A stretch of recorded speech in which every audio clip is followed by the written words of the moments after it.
Chapter 1. The Silent Scream. The iron door slammed shut with a finality that echoed through Ilara's bones. Darkness swallowed her whole, thick, suffocating darkness that pressed against her skin like cold hands. She stumbled forward, chains rattling at her wrists, and collided with rough stone. The impact sent pain flowering across her shoulder, but no sound escaped her lips. It never did. The guards' laughter faded up the spiral stairs, taking the torchlight with them. Witch. They'd called her. Cursed. As if her silence were contagion rather than tragedy. Ilara's fingers traced the wall, searching for dimension in the void. The stone was damp, weeping with centuries of moisture.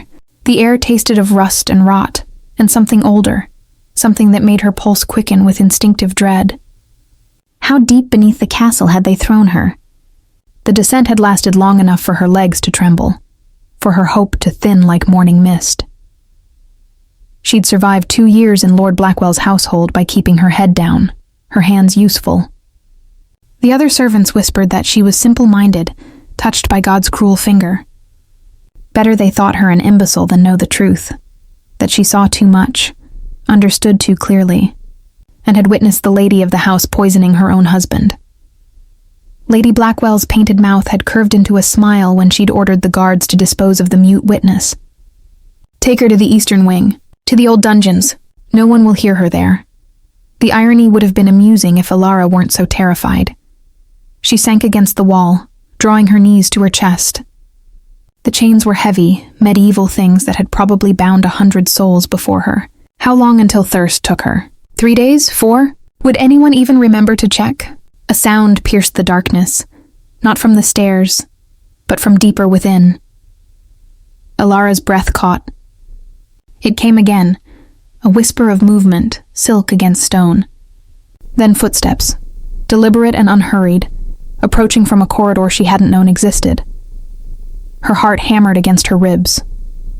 She pressed herself against the wall, making herself small, invisible.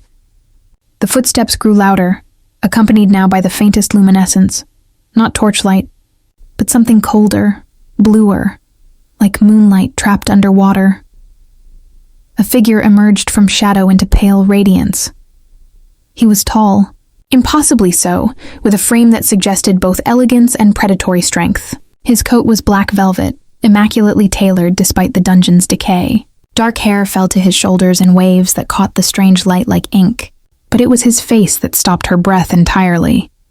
Beautiful in the way ancient statues were beautiful. All sharp angles and classical severity, skin pale as death itself. His eyes found her instantly. They were silver. Not gray, not light blue, but true silver. Molten and ancient and utterly inhuman. "Well," he said, his voice a low rumble that seemed to resonate in her chest. "This is unexpected." Ilara shrank back, but there was nowhere to go. The wall was solid behind her, the chains limited her movement, and he stood between her and the only visible exit.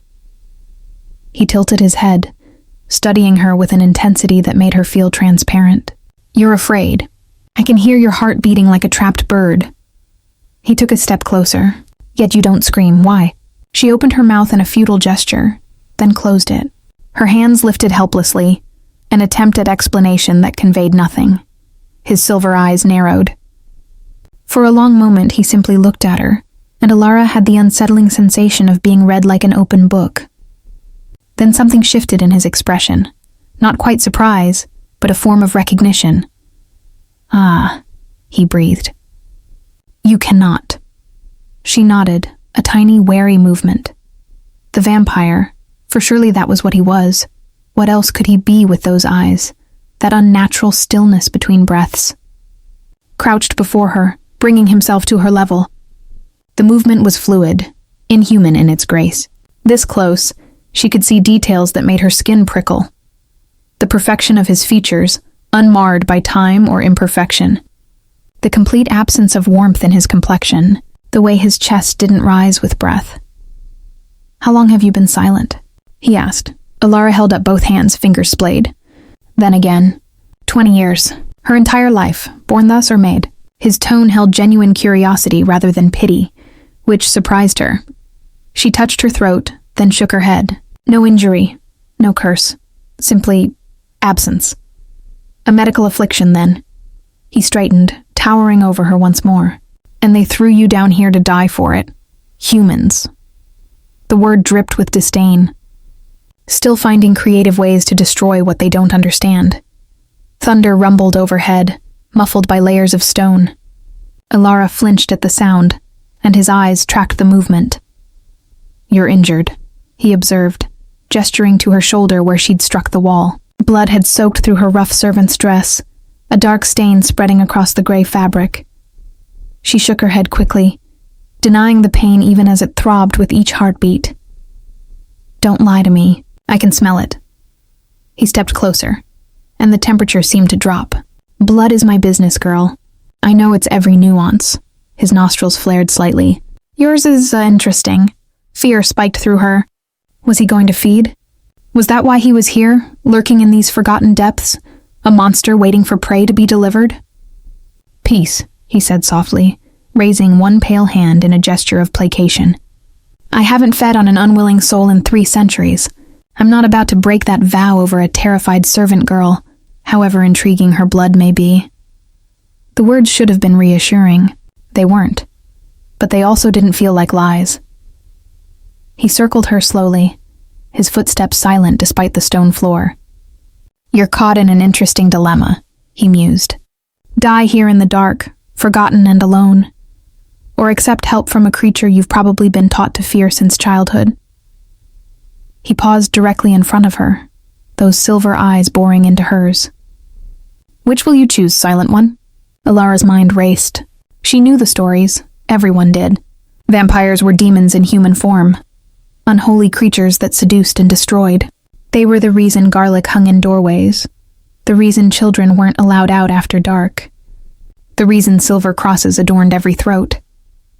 But the stories also said vampires couldn't enter holy ground, couldn't bear the touch of running water, would burn to ash at dawn. And this vampire stood in a castle dungeon, arguably sanctified ground, given the chapel 3 floors above, without apparent discomfort. Perhaps the stories were wrong. She met his gaze and nodded once, decisive. Something flickered in those silver depths. Approval, perhaps, or dark amusement. Practical. I appreciate that. He moved behind her and she tensed. Hold still. The chains shattered with a sound like breaking glass. Ilara gasped silently as the weight fell away from her wrists, leaving red marks in the metal's wake. He circled back to face her, fragments of iron chain dangling from his fingers before he tossed them aside. Can you walk? She pushed herself upright, testing her legs. They trembled but held. She nodded. Good, come. He turned toward the corridor from which he'd emerged. This place will flood when the storm breaks. We have perhaps an hour. Ilara hesitated. The stairs leading up to the castle proper were right there, visible in the dim light from his presence. Freedom lay in that direction. Assuming she could evade the guards, scale the walls, survive the wilderness beyond. He glanced back at her, one dark eyebrow raised. Do you truly think you'll make it past the gates? Lady Blackwell will have you killed the moment you surface. She can't afford a witness. His expression was unreadable. But I can offer you something she cannot. What? Ilara mouthed, though no sound accompanied the shape. Sanctuary. Knowledge. Perhaps even a voice.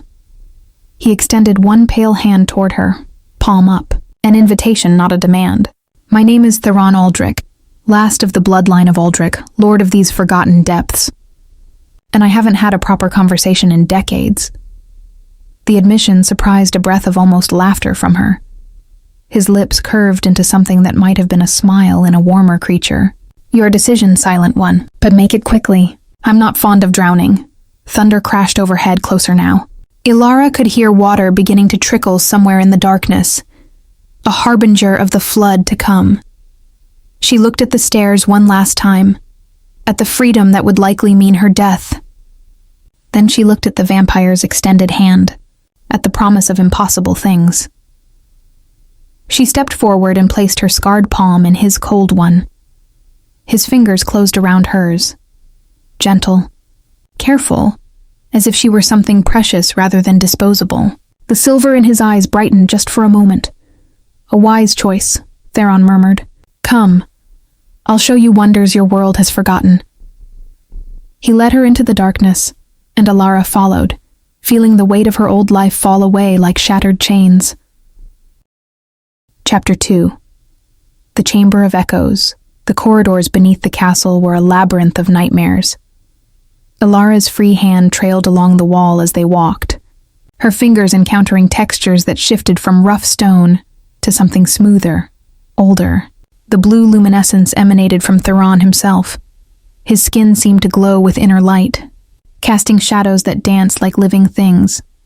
"These passages predate the castle by 1,000 years, he said, his voice low and conversational, as if they were strolling through gardens rather than catacombs, built by the old kings, back when they understood the value of secrets. Water dripped somewhere ahead, a steady rhythm that counted down to something ominous. Alara's dress clung to her legs, heavy with moisture. The temperature had dropped further, her breath puffing white in the air. Theron glanced back at her. "Cold?" She shook her head automatically, though her teeth wanted to chatter. "Another lie. You really must work on that." But he shrugged out of his velvet coat and draped it over her shoulders in one fluid motion. The garment was impossibly soft, impossibly warm, warmer than anything that had hung on a dead body should be. It smelled of old books and cedar and something indefinably other. Alara pulled it tighter, grateful despite herself. They descended deeper, the passage narrowing until Theron's shoulders nearly brushed both walls. Then suddenly they emerged into a chamber that stole Alara's breath. It was vast, cathedral-like in its proportions. The ceiling soared into darkness beyond the reach of Theron's light. But the walls were covered in something that made Alara's throat close with wonder. Books. Thousands upon thousands of books, climbing from floor to invisible ceiling in towering shelves.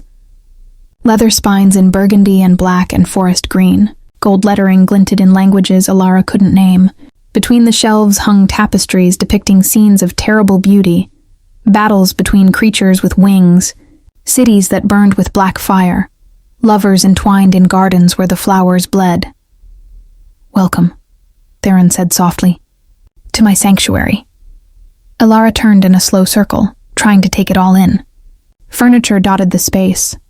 Chairs upholstered in crimson velvet, tables of dark wood polished to a mirror shine, lamps that burned with the same cold blue fire that lit Theron's skin. In one corner stood an instrument she'd never seen before, something like a harpsichord, but made of black glass. In another, a desk buried under papers and maps and what looked like alchemical equipment, but it was the books that drew her. Books that represented every conversation she'd never had, every story she'd never been told aloud, every question she'd been unable to ask. "You like them." It wasn't a question. Theron was watching her with that same intense focus, reading her responses like text on a page. "Can you read?" Alara nodded quickly. It was her one treasure, learned by candlelight from a kitchen maid who'd taken pity on her. The ability to consume words even if she couldn't produce them. "Good. Then you'll find entertainment here." He moved toward the desk, his movement still possessing that unnatural grace. "And I'll find something rarer, a companion who won't bore me with incessant chatter." Was that humor in his voice? Alara couldn't tell. She approached the nearest shelf, running her fingers along the spines. The titles were in multiple languages, some she recognized, others that seemed to shift when she looked at them directly. "Those are grimoires," Theron said without turning. "The words are warded. They won't let themselves be read by the uninitiated. Magic. Real magic, not the herbs and prayers of the village wise woman." Alara's fingers trembled as she pulled them back. "Don't be afraid of knowledge." Theron had produced a glass from somewhere and was pouring dark liquid into it. Wine, perhaps, or something else. "It's ignorance that kills, not understanding." A question burned in her chest, desperate for release. She turned to him, making an exaggerated gesture, pointing to him, then to her own mouth, then raising her hands in question. He cocked his head. You want to know if I can understand you? She nodded vigorously. Not yet. But I'm observant and you're expressive. We'll develop a language. He raised the glass to his lips, and Alara saw that the liquid was too dark to be wine, too viscous. Blood. It will be an interesting challenge.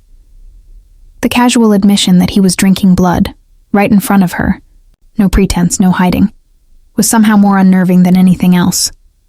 Alara wrapped his coat tighter around herself. Squeamish? Theron asked. I thought we'd moved past that. She shook her head, then made a complex series of gestures, pointing to him, miming drinking, then pointing upward toward the castle, then shaking her head. He was silent for a long moment. You're asking if I kill to feed. When she nodded, he set the glass down carefully. No, not anymore. Not for 300 years, give or take a decade. This comes from donors, willing ones, who understand what I am and trade their blood for protection or payment or other considerations. How? She mouthed. How do I resist? He smiled, and for the first time she saw his teeth. Normal incisors, no elongated canines. Discipline, time, and a very good reason to stop. The smile faded. But that's a story for later. You've had enough revelations for one night. Thunder shook the chamber. Dust rained down from the heights, and somewhere in the distance came the sound of rushing water. The flood Theron had predicted. You'll stay here, he said, gesturing to a doorway Alara hadn't noticed, half hidden behind a tapestry. Through there is a bedchamber. It's been unused for some time, but it's dry and secure. Rest, recover. I'll bring you food shortly. What about Lady Blackwell? Alara gestured upward urgently. Let me worry about Lady Blackwell. Theron's expression went cold, inhuman again. She's about to discover that some dungeons have permanent residents who don't take kindly to unwanted guests. The words should have been reassuring. They were terrifying. But Alara found herself nodding, accepting the protection of a monster over the certainty of human cruelty. She moved toward the doorway, then hesitated. Slowly, deliberately, she pulled the velvet coat from her shoulders and held it out to him. Theron regarded it for a moment, then shook his head. Keep it. You'll need warmth where you're going. These chambers hold the cold like a tomb. Thank you, she mouthed, putting every ounce of sincerity she possessed into the gesture. His silver eyes softened just slightly. You're welcome, Alara, she froze. She'd never told him her name. You're not the only one who knows how to read without words, he said quietly. Your name is embroidered on your dress collar. A small vanity from your previous life, perhaps. Relief and embarrassment warred in her chest. The stitching had been her one act of rebellion, claiming ownership of herself when everything else could be taken away. Sleep, Theron said, turning back to his desk. Tomorrow, we'll begin teaching you how to be heard. Alara slipped through the doorway into darkness, her mind spinning with impossibilities. Behind her, she heard Theron begin to play the strange glass instrument. Notes like falling water, like distant bells, like the song of something beautiful and broken. In the bedchamber, she found a 4-poster bed draped in midnight blue, a wash basin, and a mirror that reflected no dust despite the obvious age of everything around it. She caught her own reflection. Mousy brown hair, ordinary brown eyes, the plain face of a servant grown used to invisibility. But wearing Theron's coat, surrounded by his impossible sanctuary, she looked different, seen perhaps for the first time in her life. Alara climbed onto the bed, still wrapped in velvet that smelled of cedar and secrets, and let exhaustion claim her. Her last thought before sleep was of silver eyes that had looked at her as if she mattered, as if her silence made her more rather than less, as if she were someone worth saving from the dark. Chapter 3. The Language of Wounds. Alara woke to the smell of bread and something sweet. Honey. Perhaps, or preserves. For a disorienting moment, she thought she was back in the servants' quarters at Blackwell Manor, about to be roused for the day's labors. Then memory crashed back. The dungeon, the vampire, the impossible library carved into stone. She sat up, heart pounding, and found a tray on the bedside table that definitely hadn't been there when she'd fallen asleep. Fresh bread still warm, a clay pot of blackberry jam. a cup of water so clear it caught the light like crystal, and beneath the plate, a folded piece of parchment covered in elegant script. Good morning, Silent One. Eat, drink. When you're ready, there are clothes in the wardrobe and water in the basin for washing. Take your time. I've waited decades for interesting company. A few hours more won't kill me. An intentional irony, I assure you. The humor surprised her almost as much as the consideration. Alara touched the note, tracing letters written by a hand that had existed for centuries.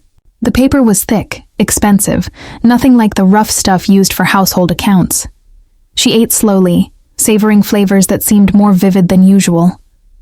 Had prison rations and fear dulled her senses? Or was there something about this place, about him, that made everything sharper? The wardrobe, when she opened it, contained garments that made her breath catch. Not servants' clothes, but real dresses.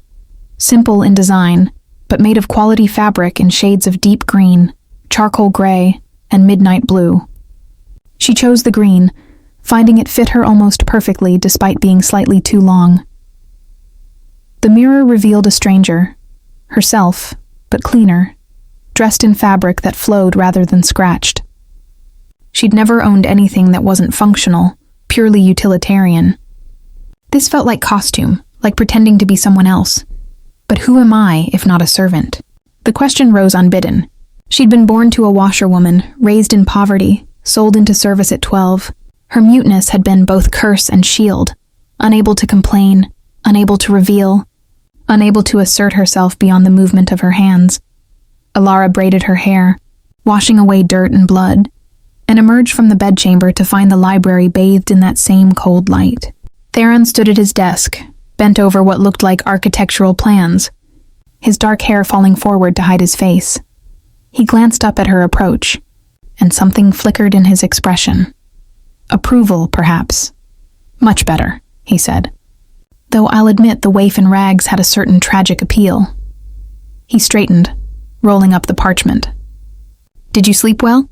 Alara nodded, then gestured to the tray, to the dress, touching her chest and bowing slightly in thanks.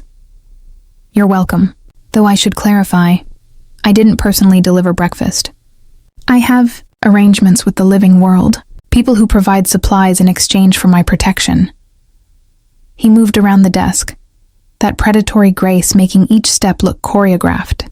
They leave items in specific locations. I retrieve them. It's all very civilized. She made a gesture, 2 fingers walking, then a question mark shape with her hands. Do I ever go above? Theron's expression went distant. Rarely, and only at night.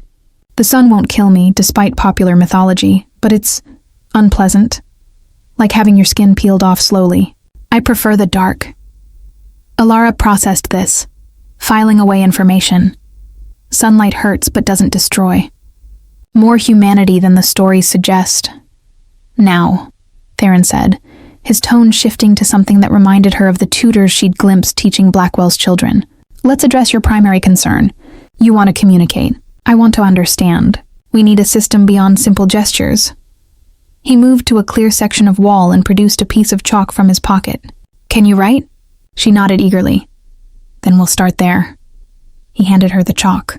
Write your first question, the one you've been dying to ask since you woke. Alara stared at the blank stone, her mind suddenly empty of everything except the pressure of finally being heard. Her hand trembled as she raised the chalk. Letters formed slowly, carefully. Why save me? Theron read the words, his silver eyes tracking each letter. A long silence stretched between them, filled only with the distant sound of water moving through hidden channels. Because, he said finally, you reminded me of someone I used to know. Someone who also couldn't speak, but who saw the world more clearly than anyone with a tongue. He took the chalk from her, writing beneath her question. She was my sister. She died 400 years ago. Alara's breath caught. She'd expected calculation, expected some vampire plot or hunger, not grief, not humanity. She wrote again, I'm sorry. Don't be. She lived a full life despite her silence. She married, had children, grew old surrounded by love, the best death any of us can hope for. His jaw tightened. I watched her age while I remained frozen at 32. That was when I understood what I'd become, what I'd lost. You were human once. We all were, once. Theron erased the words with his palm, clearing the slate. Do you want to know the story? It's not pleasant. Alara nodded without hesitation. He settled into one of the velvet chairs, gesturing for her to take another. When she sat, he steepled his fingers, staring at something only he could see. I was a physician in the Old Kingdom, before borders were drawn as they are now, before the church held such power. My specialty was diseases of the blood, ironic given what I'd become. A bitter smile. A plague came through my city. People died by the hundreds, their bodies covered in black marks, their blood turning to poison. I worked day and night trying to find a cure. Alara leaned forward, captivated despite the darkness of the tale. A stranger came to me, offered me a solution. His blood could cure the plague, he said. But there was a price. I would have to drink it, become his heir, join his kind. Theron's eyes went distant. I refused at first. But then my sister caught the plague. My sweet Mara, who spoke with her hands as you do, who saw beauty where others saw only suffering. She was dying and I could do nothing. You drank the blood I did, became vampire to save her. And it worked. My blood cured her, cured hundreds. But by the time the plague ended, I'd changed. The hunger was overwhelming. I killed 17 people before I learned control. His voice had gone flat, emotionless. 17 lives to balance the hundreds saved. The mathematics of damnation. Alara wrote slowly. You're not damned. You stopped. Did I? Or did I simply run out of justifications? He met her eyes. Why do you think I hide down here, Silent One? I've lived 6 centuries. I've seen empires rise and fall. I've accumulated knowledge that could reshape the world. And I do nothing with it because I'm afraid. Afraid of what I am. Afraid of what I might become again if I venture too far into the world of living things. The confession hung between them, raw and unexpected. Alara realized she was seeing something few had seen. A vampire's vulnerability. The human soul still trapped in an immortal body. She stood, crossed to him, and did something she'd never done before. She reached out and took his hand. His skin was cold, but not unpleasantly so. More like marble that had sat in shade. She placed her other hand over her heart, then pointed to him. You have a heart. I can feel it. Metaphorically, perhaps. But his fingers had curled around hers, accepting the comfort. You're kind, Alara. Kinder than I deserve. She shook her head firmly, then wrote with her free hand in the air, knowing he'd understand the shape. Friend something shifted in his expression, surprise, hope, fear all at once. Is that what we are? She nodded, squeezing his cold fingers. Then you're a fool, he said softly, but I'm grateful for it. They sat like that for a long moment, the silence between them no longer empty but full of understanding, of shared wounds finding recognition in each other. Finally, Theron released her hand and stood.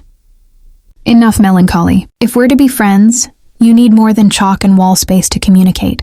I'm going to teach you something the world has forgotten.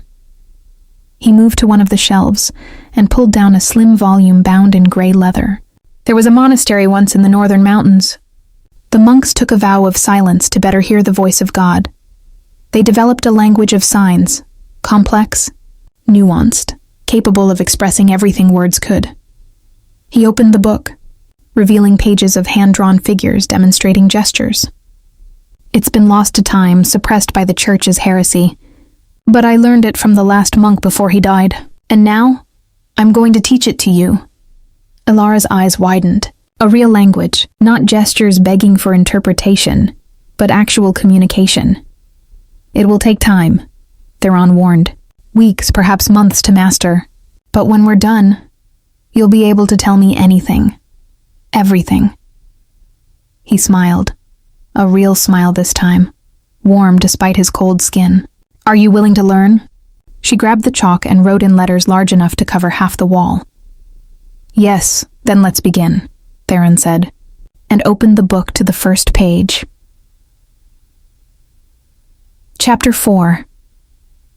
The Gift of Tongues. 3 weeks passed in the sanctuary beneath the earth. Alara learned that time moved differently in Theron's domain. Without sun or moon to mark the hours, days blended into a continuous present punctuated only by sleep and waking. She developed a routine: wake to find breakfast waiting, practice the sign language for hours, read from Theron's vast library, eat again, practice more, sleep, repeat. The monk's language was beautiful and complex. Each gesture carried layers of meaning: the position of fingers, the speed of movement, the space between hands all modified the message. Theron was a patient teacher, correcting her gently when she confused the sign for trust with truth, demonstrating repeatedly until her hands formed the shapes as naturally as breathing. They'd moved beyond simple vocabulary into conversation. Real conversation, flowing and natural. Why do you stay here? She signed one evening, her hands moving with growing confidence. If you hate isolation, why not leave? Theron set down the book he'd been reading, something in ancient Greek, from the alphabet she'd glimpsed. I tried once. About a century ago, I thought I'd acclimated enough to rejoin society. His hands began to move alongside his words, translating as he spoke, a courtesy that helped her practice. I lasted 3 months in London before the hunger became too strong. The press of bodies, the scent of blood everywhere, the sound of heartbeats like drums. It was overwhelming. But you said you feed from willing donors. I do, but temptation and discipline are different beasts. Down here I control the variables. Above, surrounded by humanity. He trailed off, his expression darkening. I don't trust myself. You trust yourself with me, Alara signed. You're different. How? He hesitated, then signed back. I don't know yet. But you are. The conversation had felt significant, weighty with implication. That night, Alara had dreamed of London streets and silver eyes watching from shadows, and woken with her heart racing. Now, as she practiced conjugating verb signs, she found her attention wandering to Theron himself. He'd removed his coat in the warmth of the chamber. The underground space was heated somehow, through mechanisms she didn't understand. In his white shirt and dark trousers, he looked less like a creature of myth and more like a scholar who'd forgotten to sleep, except for the stillness. That unnatural stillness between breaths, the way he could hold a position for minutes without the fidgeting that plagued living things. You're staring. He signed without looking up from his writing. I can feel it. Alara's cheeks heated. Sorry. Don't be. I'm used to it. He did look up then, silver eyes amused. Do I unsettle you? She considered lying, then signed honestly. Sometimes. You're very beautiful. It's unsettling. The amusement faded into something else. Surprise, perhaps, or pleasure. No one's called me beautiful in a very long time. Terrifying, yes. Unnatural, certainly. But beautiful. He seemed to test the word. Thank you. I'm sorry if that was too forward. Forward? He laughed, a genuine sound that transformed his face, making him look younger, more human. Alara, you've been living in my chambers for weeks. I've watched you sleep, brought you meals, taught you language. If anyone's being forward, it's me. She hadn't thought of it that way. The impropriety of the situation. A young woman alone with a man, unmarried, unchaperoned, would have scandalized anyone from the world above. But down here, the rules of society seem distant, irrelevant. Do you ever wish you could be human again? She signed. Theron was quiet for a long moment. Then he stood and moved to the strange glass instrument in the corner. Let me show you something. He sat at the bench and placed his hands on the keys. Music flowed out. That same otherworldly sound she'd heard her first night here, but now she could see how it was made. His fingers moved with impossible speed and precision, playing chords that seemed to shimmer in the air. This is a seraphim, he said, his hands never stopping, made by craftsmen who understood that glass could sing. It takes perfect control. Too much pressure and the keys shatter, too little and there's no sound. The music swelled, achingly beautiful. I've practiced for 200 years, and I'm still learning its secrets. It's wonderful, Alara signed when the last note faded. It's inhuman. He turned to face her. No mortal could play it this way. Their hands would bleed, Their muscles would fatigue. Their imperfect sense of timing would create discord. His expression was unreadable. Would I trade this back for mortality? Would I give up 2 centuries of mastery for the privilege of aging, dying, becoming dust? He stood, approaching her slowly. I don't know, and that uncertainty haunts me. Alara found herself standing as well, though she didn't remember deciding to. They were close now. Close enough that she could see the silver of his eyes was flecked with darker shades, like storm clouds in moonlight. What do you want? She signed. That's a dangerous question. I'm not afraid of danger anymore. You've taught me that. Something shifted in his expression, a crack in the careful control he maintained. You should be afraid. I'm not human, Alara, no matter how much I pretend. I'm a predator playing at philosophy. And you... His hand lifted, almost touching her face before he pulled back. You make me want things I gave up on wanting. Her heart hammered against her ribs. What things? Connection. Trust. The possibility that I might be more than the sum of my hungers. His voice had dropped to barely above a whisper. Don't look at me like that. Like I'm worth redemption, aren't you? I've killed people, Alara. 17 that I've told you about. But in the years before I learned control, there were others. Accidents, losses of discipline, numbers I try not to count. And how many have you saved? She signed sharply. How many plagues have you helped cure with your knowledge? How many times have your donors walked away alive and protected? That's not how redemption works. The good doesn't erase the bad. No, she agreed. But it matters. You matter. He closed his eyes as if in pain. 3 weeks I've known you, and you've undone 3 centuries of carefully maintained distance. Alara reached up and did what she'd wanted to do for days. She touched his face. His skin was cool, smooth as marble, but not dead. She could feel the slight give of flesh over bone, the realness of him beneath the supernatural stillness. His eyes opened, silver burning bright. Careful, of what? Of making me hope. His hand came up to cover hers, holding her palm against his cheek. Hope is dangerous for creatures like me. It makes us reckless. They stood frozen in that moment, her warm hand against his cold skin. Their eyes locked. Alara's breath came short, her pulse visible in her throat. Theron's gaze dropped to that pulse, then quickly away. We should stop, he said, but didn't move. Should we? Yes, because in another moment I'm going to do something we'll both regret. Or not regret? The signs were bold, clear. You don't know what you're offering. Then tell me.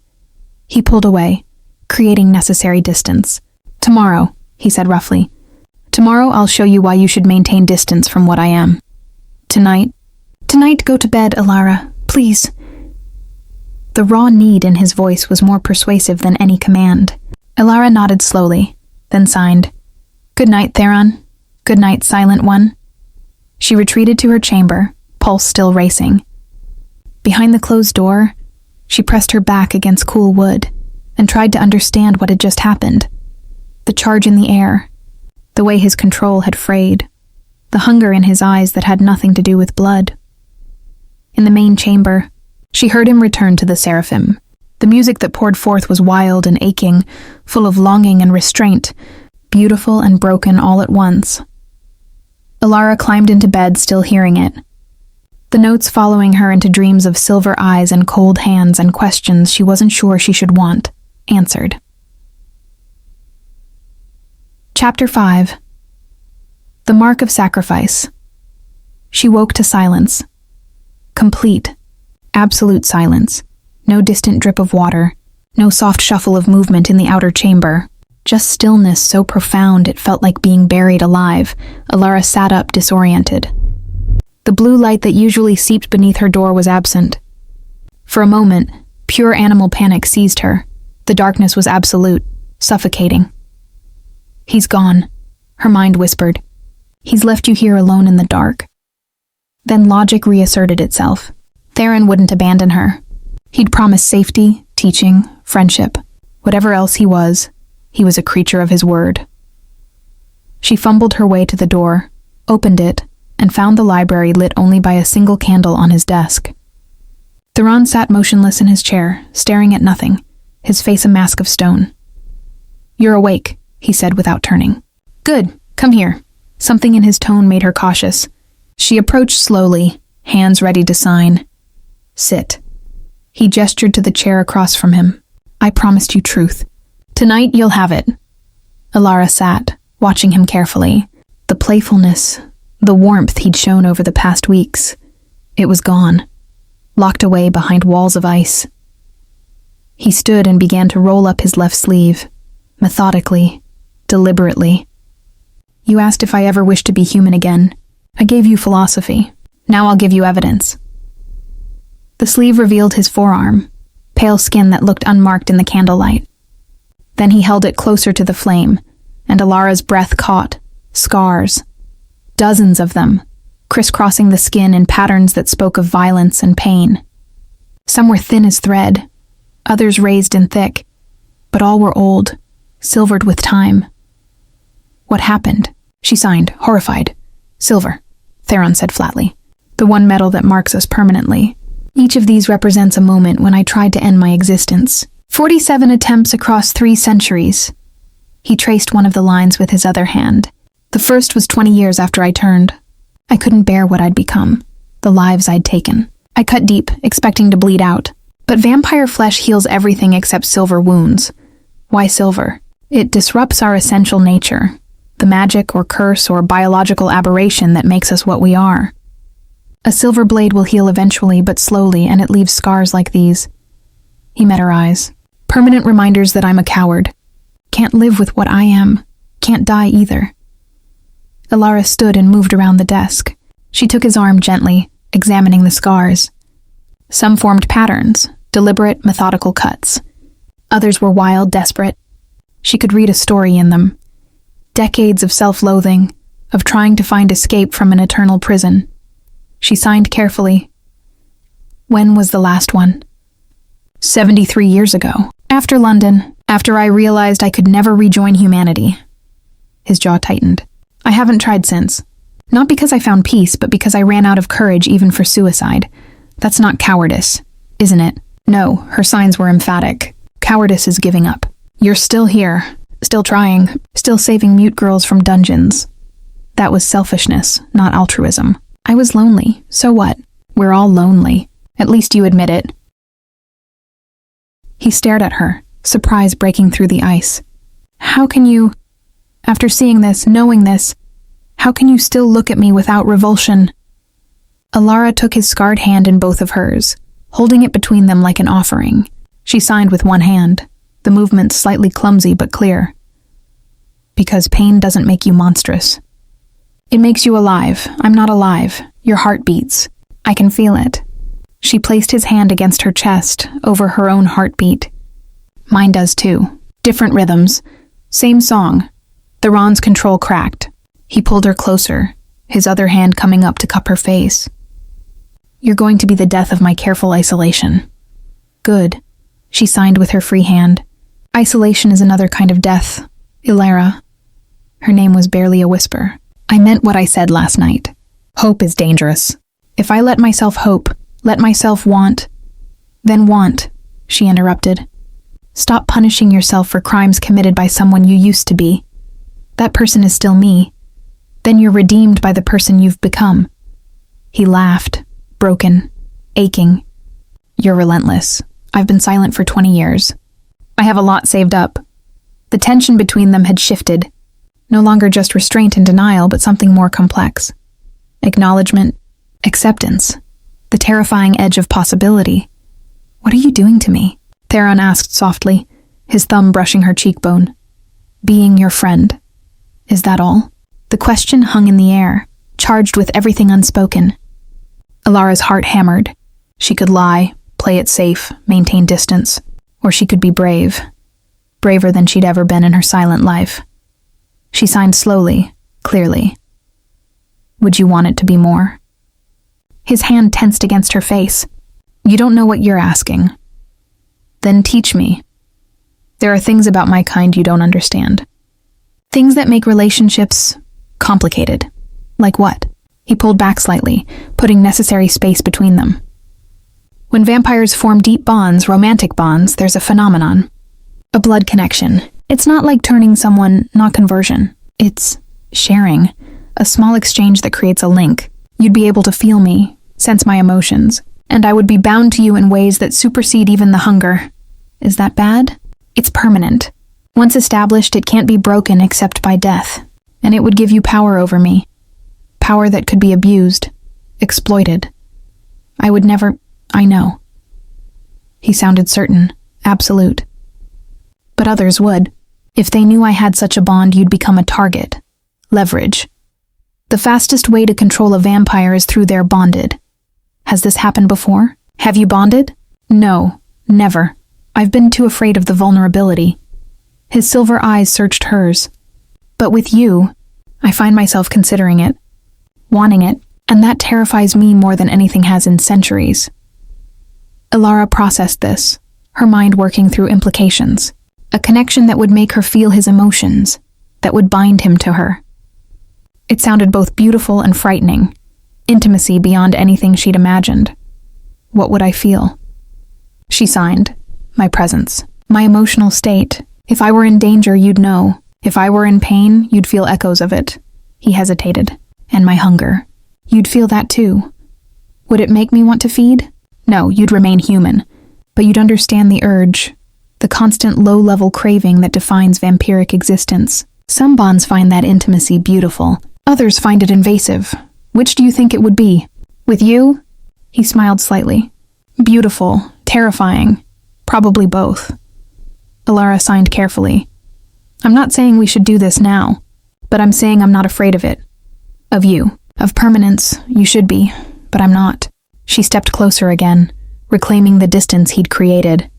Maybe that makes me foolish, but I've spent my whole life being safe, being invisible, never taking risks. And where did it get me? Thrown in a dungeon to die. So you're choosing the vampire as rebellion? He sounded amused despite himself. I'm choosing you because you see me. Her hands were emphatic, passionate. Not the mute girl. Not the invisible servant. Me. Ilara. The person I am beneath the silence. Theron caught her hands mid-sign, holding them gently. I do see you. Every brilliant, stubborn, compassionate part of you. His voice roughened. And it's making me want impossible things. Like what? Like tomorrow, and the day after, and centuries beyond, if you'd consent to them. The admission hung between them. Too much, too soon, too honest. But somehow also exactly right. One day at a time, Ilara signed when he released her hands. Let's start with tomorrow. Tomorrow, he agreed. Though I should warn you, tomorrow I'm taking you somewhere.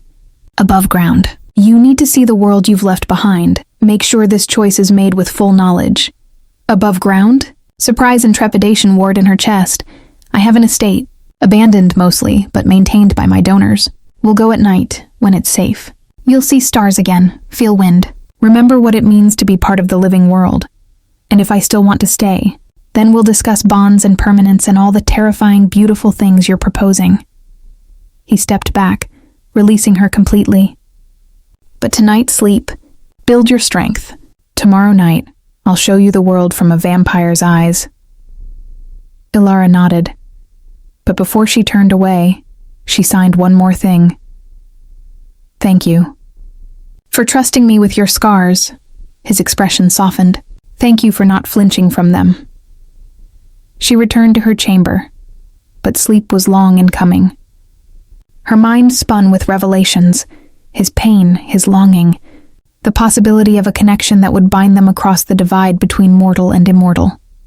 One day at a time, she reminded herself. But lying in the dark, imagining tomorrow's stars, she couldn't help wondering if one day might stretch into forever, and finding, to her surprise, that the thought didn't frighten her at all. Chapter 6. The Estate of Echoes. They left at moonrise. Theron led her through passages she'd never seen, spiraling upward through ancient stone. The air grew warmer, less stagnant, carrying hints of living things. Grass, earth, the complex scent of night-blooming flowers. Stay close, he murmured as they climbed. Some of these passages open onto cliffs, One misstep in the dark. Ilara kept her hand on the wall, trusting his night-adapted eyes to guide them. She'd dressed in the simplest of the gowns he'd provided, a deep gray that wouldn't show dirt or draws attention. Over it, she wore a hooded cloak he'd produced from somewhere, soft wool that smelled of cedar. They emerged in what appeared to be a gardener's shed. Tools hung on walls, bags of soil stacked in corners. Theron opened the door carefully, scanning the darkness beyond. Clear. Come. Ilara stepped outside and nearly wept. The sky. Oh God, the sky. 3 weeks underground had made her forget its vastness. Black velvet scattered with diamonds, the moon a silver coin riding high. The air was cool, alive with sound, insects singing, leaves rustling. Somewhere distant, the call of an owl. It's beautiful, she signed, craning her neck to take it all in. Yes, Theron agreed, but he was watching her, not the sky. I'd forgotten what wonder looks like. They stood in overgrown gardens, once formal, now surrendered to wildness. Hedges grew untamed, paths disappeared beneath creeping vines. In the moonlight, it had a fairy tale quality, beautiful in its decay. This way. Theron offered his hand, and Ilara took it without hesitation. His skin was always cold, but outdoors it seemed less noticeable, just cool stone rather than something unnatural. He led her along what had once been a gravel path, now soft with moss, toward a structure that made her breath catch. The manor was magnificent even in ruin. 3 stories of pale stone, windows dark and empty, but the bones of it still proud, defiant of time. Ivy climbed the walls in thick ropes, and several windows showed jagged edges where glass had broken, but the overall shape was intact, a testament to whatever builders had raised it centuries ago. My family home, Theron said quietly. Built in 1523 by my great-great-grandfather, Aldrich Manor, though most have forgotten the name. He approached the front entrance, producing an iron key that looked as old as the building itself. I haven't lived here since I turned, but I can't bear to let it fall completely. The door opened with a groan of protest. Inside, dust lay thick on every surface, but furniture remained, ghostly shapes draped in cloth. Theron moved through the space with the confidence of memory, leading her to what had once been a grand drawing room. Moonlight streamed through tall windows, illuminating wooden floors, a massive fireplace, and furniture that would have been fashionable 300 years ago. Wait here, he said, and disappeared into shadows. Ilara explored cautiously, pulling dust sheets off furniture. A piano. She ran her fingers over keys that produced no sound, the instrument long since ruined by moisture. A portrait over the fireplace caught her eye, a family, painted in oils now cracked with age. Is this your family? She signed when Theron returned carrying firewood. Yes. My parents, my sister Mara, my younger brother Eric, and me. He set about building a fire, speaking without looking at her. I was 28 there. 2 years before the plague, 4 before I turned. Eric died in battle, my parents to age. Mara lived longest. 63 years surrounded by grandchildren she adored. Did she know? What you'd become? Yes. I told her when the plague ended. She was the only one I trusted. He struck flint, coaxing flame from tinder. She never feared me. Used to joke that I'd make a terrible vampire because I brooded too much. The fire caught, spreading warmth and flickering light. Theron stood, brushing off his hands. Come, I want to show you something. He led her up a grand staircase, the banister smooth beneath her hand. More portraits lined the walls, generations of Aldrichs, their painted eyes following as they climbed.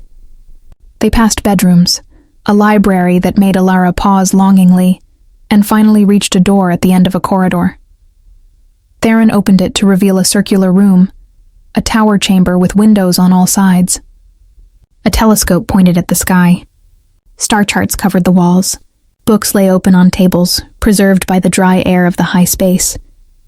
My observatory, he said. I studied astronomy, among other things. Before the turn, I'd planned to map the southern constellations no European had properly catalogued. He moved to the telescope, adjusting it slightly. Look, Ilara approached and peered through the eyepiece. The moon leapt into focus, craters and seas rendered in breathtaking detail. She gasped silently. Beautiful, isn't it? Theron's voice came from just behind her. I've watched it for 6 centuries, and it never dulls. The one constant in an impermanent world. Have you mapped it all? Every visible surface. Tracked its movements. Calculated its influence on tides and seasons. He adjusted the telescope to a different angle. Look again. This time, stars filled her vision. Not the scattered points visible to the naked eye, but clusters, nebulae, depths of space that made her feel both infinitesimal and part of something vast. Why did you bring me here? She signed when she pulled away. To remind you what you'd be giving up. The sun, yes, but also this. Casual stargazing, the ability to walk freely without fear of who might recognize you, see you as property to be claimed. If you choose to truly stay with me, if we establish a bond, you'll be marked. Other vampires would sense it. You'd be in constant danger. From who? Other vampire courts. There are factions, politics I've avoided by living alone. If they learned I'd bonded with a human, especially one who couldn't scream for help. He trailed off darkly. They'd see advantage. Hostage, bargaining chip, leverage. Alara considered this, then signed. But I'd have you to protect me. I'm one vampire, Alara. Powerful, old, but still one. Against a coordinated effort. Are you trying to scare me away? I'm trying to be honest about the risk. He moved to the window, staring out at his moonlit estate. In the sanctuary, you're safe, hidden. Here, above ground, you're vulnerable. And if we bond, that vulnerability becomes permanent. Alara joined him at the window, looking out at the wild gardens, the distant forest beyond. She signed slowly, thoughtfully. My whole life I've been vulnerable. My silence made me prey to those who would exploit it, ignore it, use it against me. Lady Blackwell threw me in a dungeon precisely because I couldn't protest, couldn't defend myself, couldn't tell anyone what I'd seen. She turned to face him directly. With you, I have voice, purpose, someone who sees me as more than my limitation. If there's risk in that, I'll take it. Because what's the alternative? Return to being invisible? Pretend I never found this?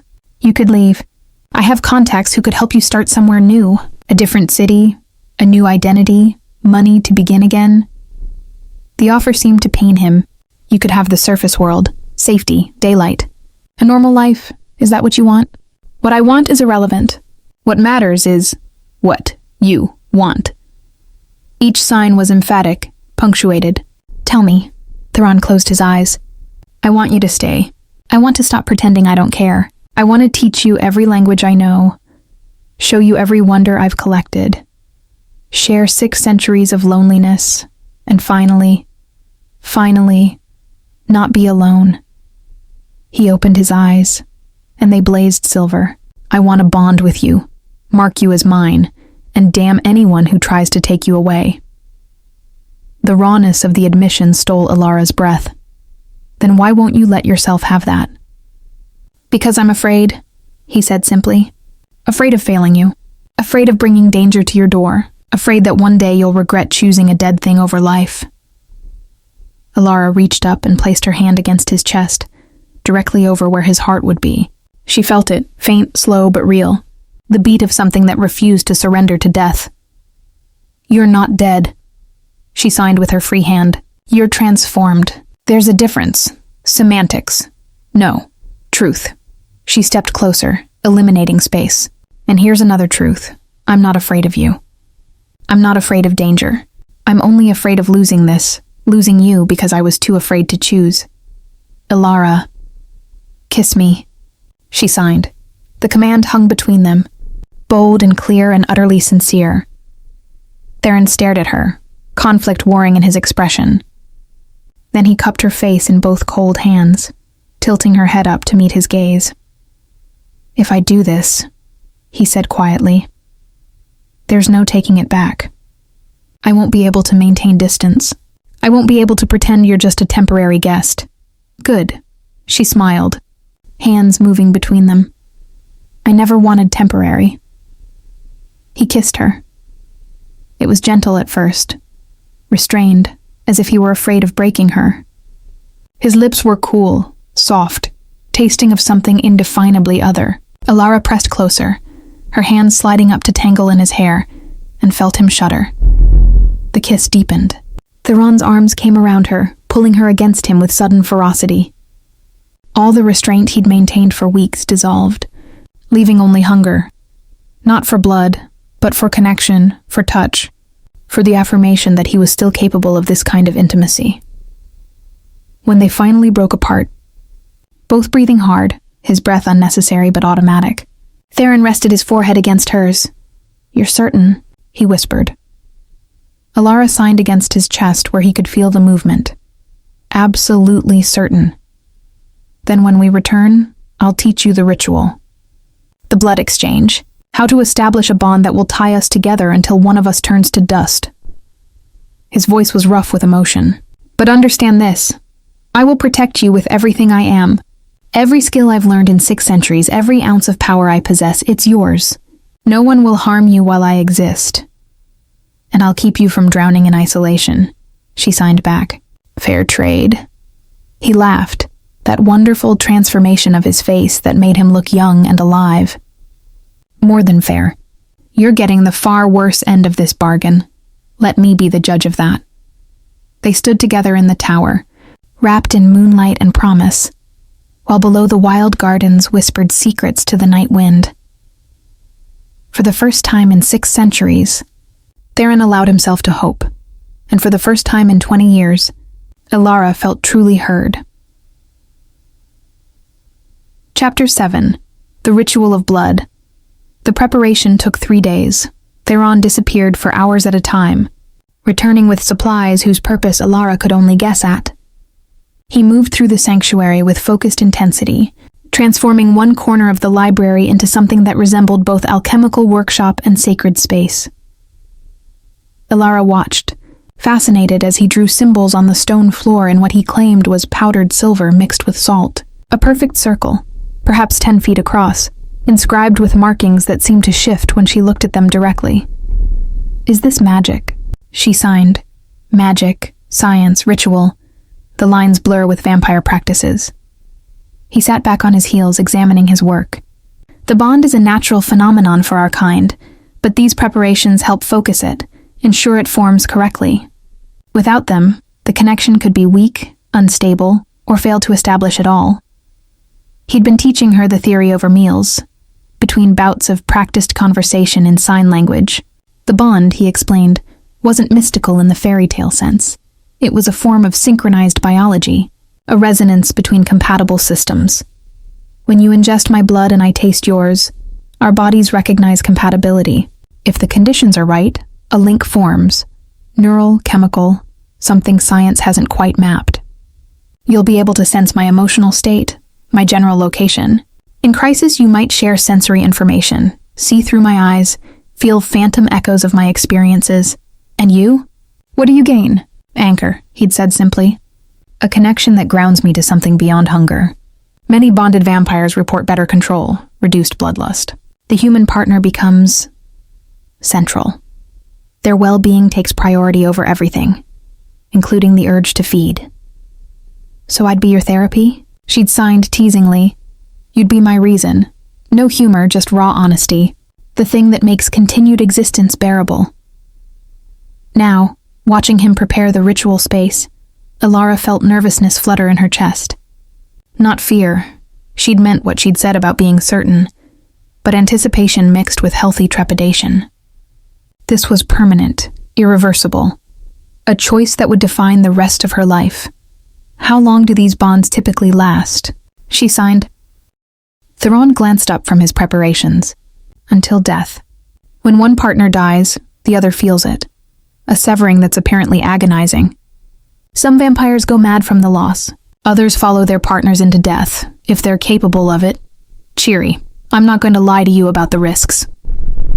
He stood, brushing silver powder from his hands. But most bonds last centuries. The human partner often chooses to turn eventually. Not required, but common. It extends the bond indefinitely. Immortality. The concept still felt unreal. It's an option. Years down the road if you decide you want it. His expression was carefully neutral. I won't pressure you either way. Some humans prefer to live naturally, age and die with their bond intact. Their partners carry the connection as memory. Which would you prefer? I'd prefer you happy. Whether that's 80 years as human or eternity as vampire, your choice, always. The declaration made her chest tight with emotion she couldn't easily name. By the third evening, the space was ready. The circle gleamed on the floor, surrounded by candles. White, he explained, to represent purity of intention. At the center sat 2 cushions facing each other. Beside them, a small table held a crystal goblet and a silver knife with an ornate handle. The blade is silver, Theron said, gesturing to it. It won't harm you permanently, but it ensures my blood remains potent during the exchange. Silver activates certain properties in vampire blood, makes it more itself. Are you nervous? Ilara signed. Terrified, he admitted. I've never done this. Never wanted anyone enough to try. What if I do it wrong? What if the bond doesn't take, or forms incorrectly? What if... She pressed a finger to his lips, silencing him. Then signed, trust yourself. I do. He caught her hand, kissed her palm. When did you become the steady one? When you gave me reason to be brave.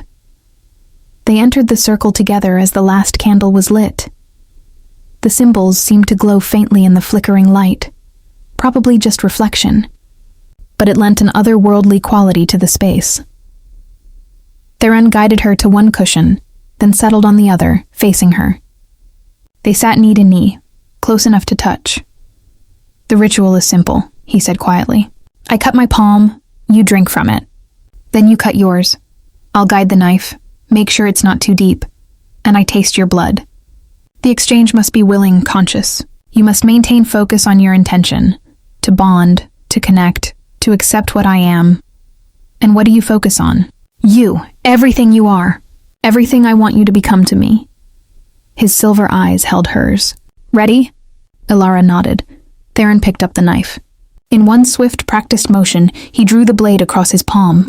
Blood welled immediately, darker than human blood, with an odd luminescence in the candlelight.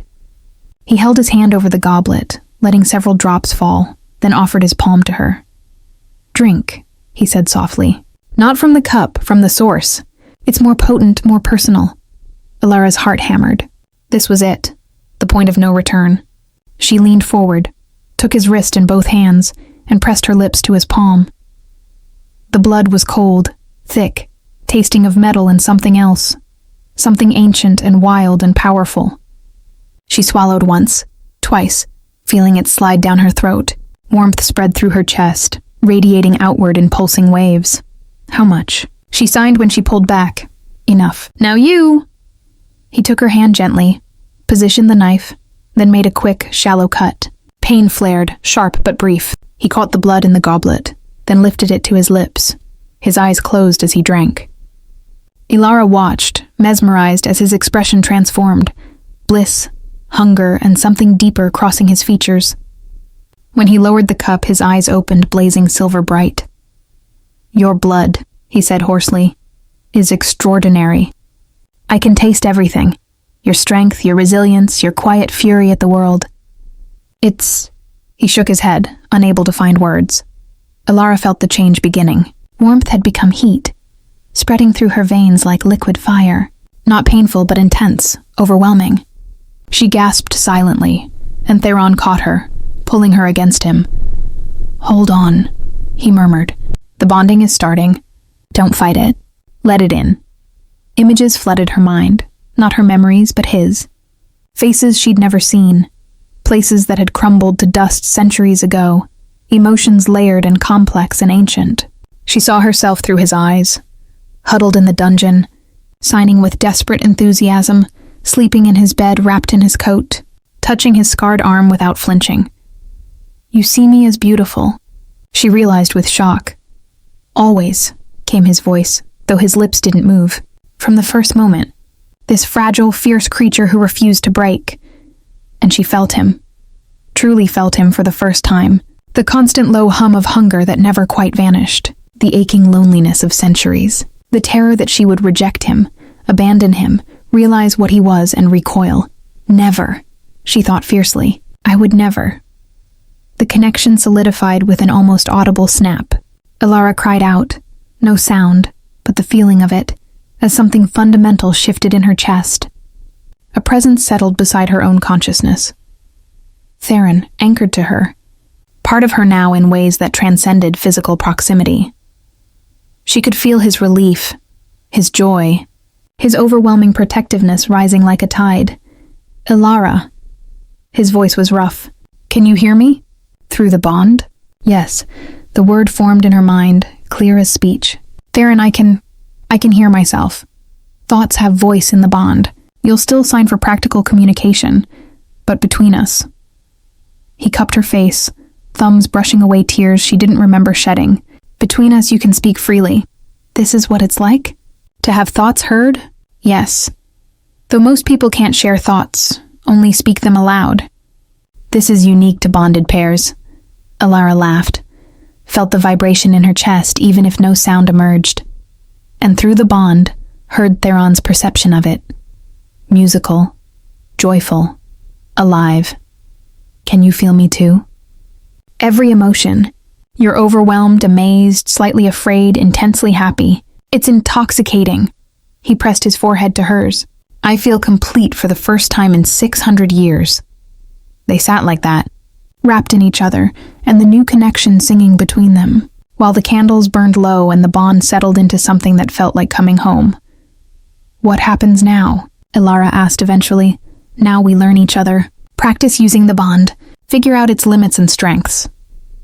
He pulled back slightly, studying her face. Are you all right? Sometimes humans need sleep after bonding. The energy expenditure is significant. She did feel tired, now that he mentioned it.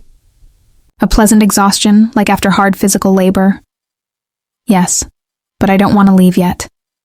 Then don't. Stay here. I'll keep watch. Elara settled against him, head on his shoulder, his arms around her. The bond hummed contentedly. His satisfaction at holding her, her peace at being held. Through it, she sensed the depth of his feeling for her. Fierce, protective, tinged with worship and wonder. You love me, she realized. A pause. Then, is that so surprising? I'm ordinary, human, broken. You're extraordinary. Human, yes, but that's precious, not lesser. And you're not broken. You're differently made, which has shaped you into someone remarkable. His hand stroked her hair. I loved you from the moment you took my hand in the darkness. This stubborn, silent girl who chose the monster over certain death, who looked at my scars and saw survival, not shame. I love you too. The admission came easily through the bond. I think I have since you shattered my chains. We're both ridiculous. Falling this hard this fast? Maybe. But I don't care.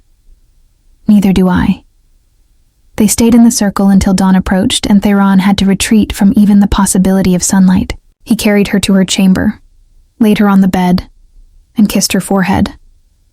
Sleep, beloved, he murmured. I'll be here when you wake.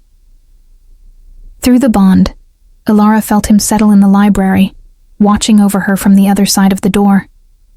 His presence was a constant warmth now, comforting even in sleep's approach. Beloved, he'd called her. The word echoed as she drifted off, wrapping around her heart like a promise. Tomorrow, she'd learn to navigate this new connection. Tomorrow, they'd begin their bonded life, but tonight, she simply floated in the wonder of finally being heard, not just by the world, but by her own soul, through the link to a vampire who loved her enough to share his eternity. Chapter 8. The bond's first test. The bond was overwhelming. Not painful, but constant, like learning to see with a third eye, or hear with an additional ear. Every emotion Theron experienced, Elara felt as an echo in her own chest. His contentment as he read became her contentment. His brief frustration when a jar lid stuck manifested as her own irritation. It will stabilize, he assured her 3 days post-bonding, catching her wince as he accidentally cut himself on a broken glass.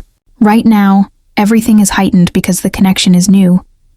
In a few weeks, you'll be able to filter out the minor fluctuations, only feel the strong emotions. What about you? Is it overwhelming for you? Less so. I'm older, more practiced at managing sensory input. But yes, your feelings register clearly. He smiled. Your wonder at the books, your delight at breakfast, your affection when you look at me. It's intoxicating. Alara blushed, suddenly self-conscious. You can feel all that? Every bit. And I cherish it. He crossed to where she sat, tilted her chin up. Don't hide from me. Transparency is the gift of the bond. That transparency worked both ways. Alara felt Theron's constant low-level vigilance, his protective instincts now laser-focused on her. When she stumbled on a loose flagstone, his alarm spiked through the bond before he'd physically moved to catch her. When she slept, she sensed him nearby, watching, guarding, unable to settle until he was certain she was safe. You need to rest too. She scolded him through their mental link after the fourth night of feeling his wakeful presence. I don't need sleep the way you do. Once a week is sufficient. That's not the point. You're driving yourself to exhaustion worrying about me. I can't help it. His mental voice carried frustration. The bond has made every protective instinct I possess amplify to unreasonable levels.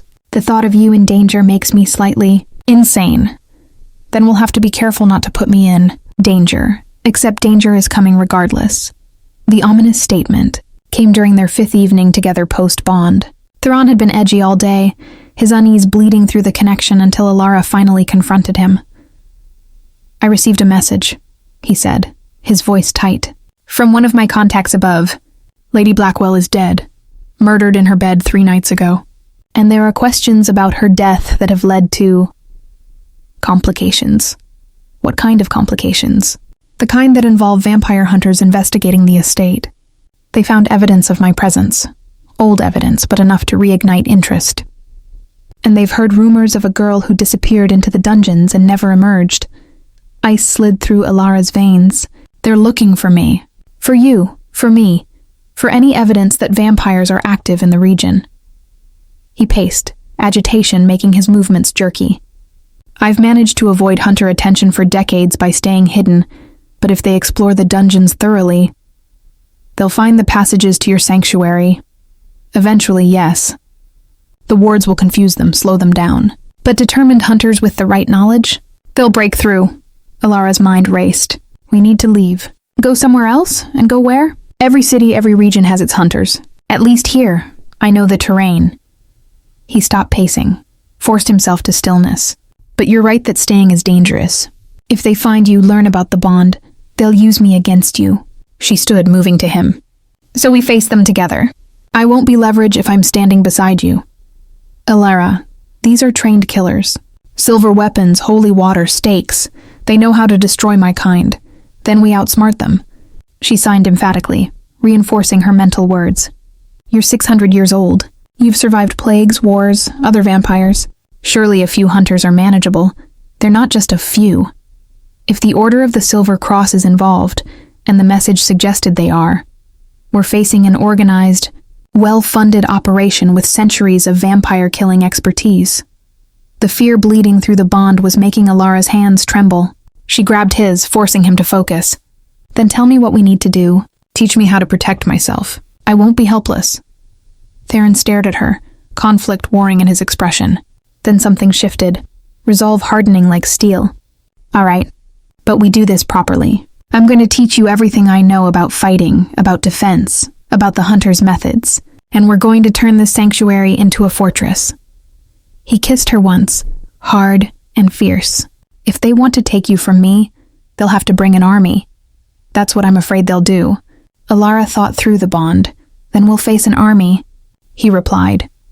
Together. The training began immediately. Theron was a ruthless teacher, pushing Alara through drills that left her muscles screaming and her body bruised. He taught her how to move in darkness, how to listen for threats, how to identify the signs of hunter presence. He showed her where he'd hidden caches of supplies throughout the sanctuary. Food, water, medical equipment, weapons both conventional and specialized. Silver affects vampires, but it works on humans too, he said, demonstrating the use of a wickedly sharp dagger. Hunters rely on close-quarters combat. If you can get inside their guard, aim for major arteries. They bleed like anyone else. The clinical discussion of violence was jarring, but Alara forced herself to listen, to learn. She practiced the grips he taught her until her hands ached, rehearsed escape routes until she could navigate the corridors blind. Between training sessions, Theron reinforced the sanctuary's defenses. He painted additional ward symbols in silver, installed barriers that would collapse sections of tunnel if breached, created false passages that led nowhere. Watching him work, Alara saw the strategic mind that had kept him alive and hidden for centuries. "You could have been a general," she commented during a break. Watching him sketch defensive positions. "I was, briefly. During one of the Continental Wars. Didn't enjoy it. Too much death, even by vampire standards." The week passed in a blur of preparation and growing tension. Through the bond, Alara felt Theron's constant vigilance, his mind working through scenarios, calculating odds. His fear for her safety was a living thing, clawing at both of them. On the 8th night post-bonding, the first hunters arrived. Alara woke to Theron's alarm slamming through the bond like a physical blow. She bolted upright, heart racing, and found him at her door. "They're in the upper passages. 3 of them, maybe more. I need you to go to the deep chamber. The one behind the library with the reinforced door. Wait there. Don't come out until I call for you." "No. I'm not hiding while you fight." "Alara, no." She grabbed the silver dagger he'd given her. "We do this together." His jaw clenched, but through the bond she felt his resignation. He knew she wouldn't back down. "Stay behind me. Follow my signals. If I tell you to run, you run. I can track you through the bond, find you anywhere." "Understood?" She nodded. They moved through the library, Theron's heightened senses tracking the intruder's progress. Alara heard nothing, but through the bond she felt his awareness. 3 heartbeats, moving cautiously, weapons drawn. "They're using a guide," Theron murmured. "Someone who knows these passages. A traitor or a captured informant." They positioned themselves at a choke point, a narrow section where the passage widened into a small chamber. Defensible with good sightlines. "Let them come to us," Theron said quietly. "I'll engage first. You watch for openings, protect my back. These are professionals. They'll coordinate." Footsteps echoed in the darkness. Torchlight flickered against stone. Then figures emerged. 3 men in dark leather armor, silver crosses around their necks, crossbows loaded with bolts that gleamed with the telltale shine of blessed silver. The lead hunter's eyes locked on Theron. "Aldrich, the Phantom of Blackwell Castle.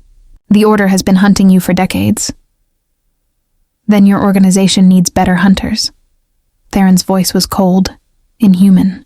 "Turn back now. Leave this place. I'll let you live. We're not leaving without the girl. Lady Blackwell's murderer." The hunter's gaze shifted to Alara. "She's bonded to you, isn't she? We can smell it on her." "The corruption." Rage flooded through the bond, Theron's fury at the insult. Alara felt his control fray, felt the predator rising. "Don't," she thought urgently. "They're baiting you," he heard, steadied. "Alara didn't kill Lady Blackwell. But I know who did. Another vampire. Likely one who's led you here as distraction. You've been played." "Lies?" The hunter raised his crossbow. "You'll both come quietly, or we'll take you by force." "Try," Theron invited. The lead hunter fired. Theron moved, a blur of inhuman speed. The bolt passed through the space where he'd been, and then he was among them. It was like watching a storm given form. Precise, devastating, beautiful in its terrible efficiency. Alara stood frozen, dagger clutched in shaking hands, as Theron disarmed the first hunter with a single strike that sent the crossbow flying. The second hunter lunged with a silver-bladed sword. Theron caught the blade with his bare hand. It sizzled, burning, but he didn't flinch. He twisted, snapping the weapon, then delivered a blow that sent the man crashing into the wall. The third hunter went for Alara. She saw him move, saw the knife coming, and instinct took over. She ducked, slashed with her own blade, not gracefully but effectively. The hunter cursed, fell back, blood streaming from a gash on his arm. Then Theron was between them, his expression terrifying in its cold fury. "Touch her again," he said softly, "and I'll show you why my kind is apex predator." The hunter stumbled backward, genuine fear in his eyes. His companions were down, one unconscious, one groaning and clutching broken ribs. They'd been defeated in less than 2 minutes. "Leave," Theron commanded. Tell your order that Aldrich's sanctuary is forbidden territory. Tell them the bonded girl is under my protection, and tell them if they send more hunters, I won't be merciful.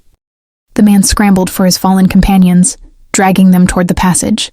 Within moments, they were gone, leaving only scattered weapons and the acrid smell of fierce sweat. Theron turned to Alara, his hand still bleeding from where he'd caught the silver sword. Are you hurt? She shook her head, then realized she was trembling violently. The adrenaline of combat was crashing, leaving her weak-kneed. She signed, You're injured. It will heal. He pulled her against him, his other arm tight around her shoulders. You did well. You didn't panic. I was terrified. So was I. His mental voice was raw. When he came for you, I nearly lost control entirely.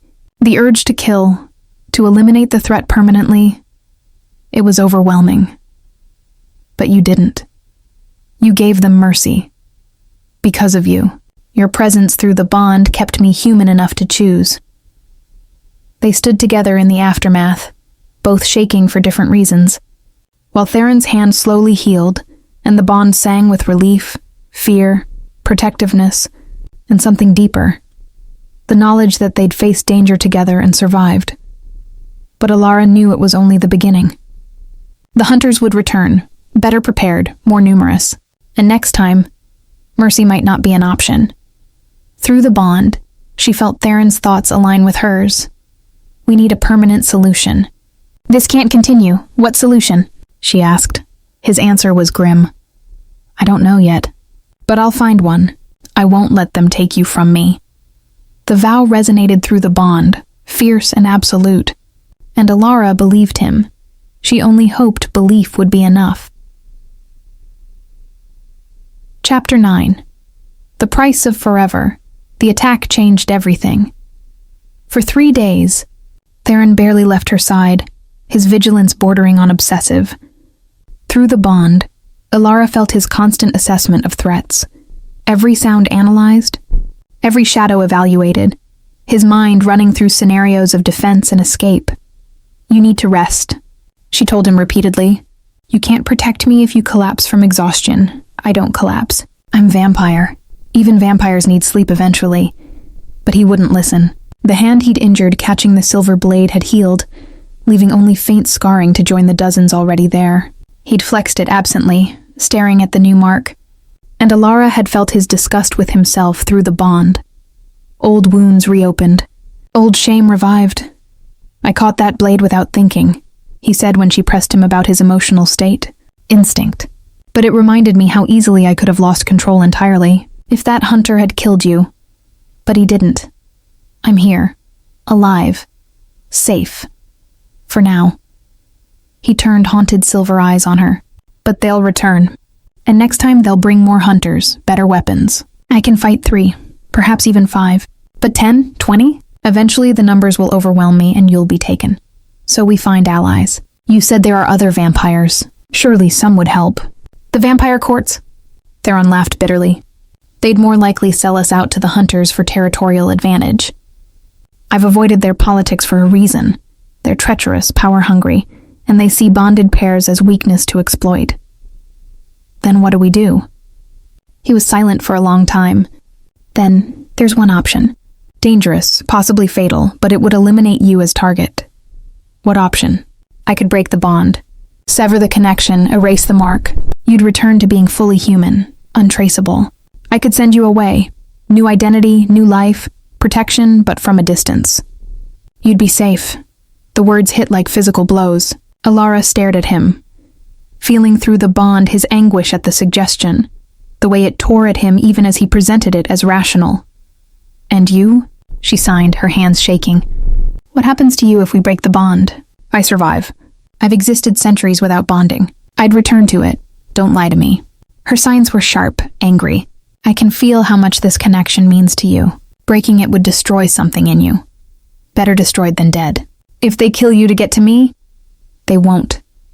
She grabbed his hands, forced him to look at her. Theron, I didn't choose you to run away at the first sign of danger. I chose you knowing there would be challenges. You didn't know about hunters, about the order, about the kind of enemies bonding would create. So tell me now. Everything. Every risk. Every danger. Let me make an informed choice instead of you deciding for me what I can handle." He pulled away, agitation making him pace. The Order of the Silver Cross isn't just hunters. It's an organization with roots in the medieval church, resources across continents, members in the thousands. They view vampires as demons requiring extermination, and bonded humans as corrupted souls. If they've targeted us, they won't stop, ever. Even if we hide, move to a different sanctuary, they're patient. They'll track, wait, strike when we're vulnerable. And there are worse things than hunters. Other vampires who'd see a bonded pair as opportunity. Capture you, use you to control me, force me into servitude or deals that benefit them. The bond makes us strong together, but vulnerable through each other. Ilara absorbed this, her mind working through implications. What if I became like you? Theron froze mid-pace. What? You said bonded humans often choose to turn. If I became vampire, I'd be stronger, harder to kill. Not leverage, but equal partner. No. The word was flat, absolute. Absolutely not. Why not? Because turning is torment.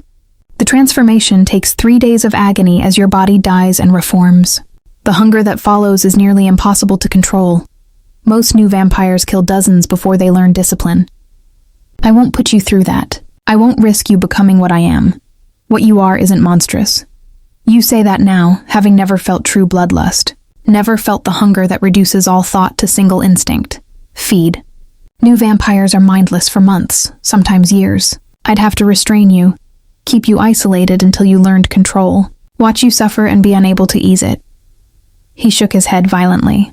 I won't do that to you. It's my choice. It's the wrong choice. Says who? You! Her signs were emphatic, almost violent. You don't get to decide my fate, Theron. That's not how this works. They faced each other across the library, the bond crackling with conflicting emotions, her determination against his terror, her willingness against his refusal. If I turn you, Theron said slowly, there's no guarantee you'll survive the transformation. Some humans don't. Their bodies reject the change, and they die in agony without completing the turn. I've seen it happen. I won't risk your life on those odds. And if I refuse to break the bond, if I insist on staying as I am, then I'll protect you with everything I have until the hunters succeed in killing me, or you die of old age.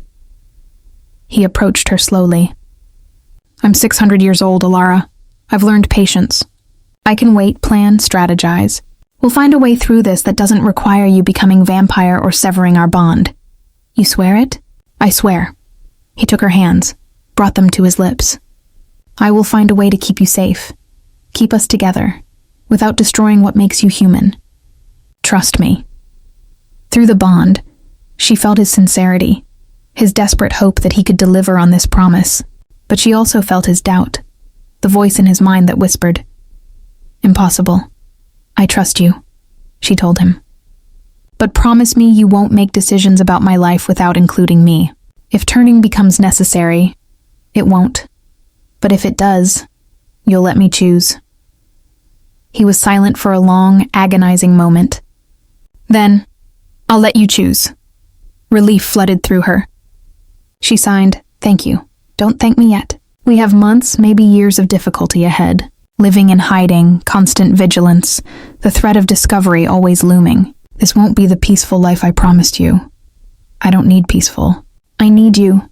Something in his expression cracked, the iron control giving way to raw emotion. He pulled her into his arms, burying his face in her hair. I don't deserve you, he whispered. Probably not, she agreed, making him laugh despite everything. But you're stuck with me anyway. They stood like that, wrapped in each other and the bond's reassuring warmth, while outside the sanctuary, wheels turned and plans formed and hunters sharpened silver blades. But for this moment, they had each other. And that, Ilara thought, was worth fighting for, worth dying for, if necessary, though she hoped it wouldn't come to that. Chapter 10. The Hunter's Gambit. They came in the night, not with torches and crossbows this time, but with fire. Ilara woke to Theron's panic flooding the bond, pulling her from sleep like a drowning victim dragged to surface. Smoke. They've blocked the exits and set fires. She stumbled from bed, coughing. Gray haze already filled the chamber, seeping under the door. Her eyes burned, her throat constricted. Theron burst through, grabbing her hand. "Cover your mouth, stay low. We need to reach the deep passages before the smoke overwhelms you." They ran through corridors filling rapidly with smoke. The library was already ablaze.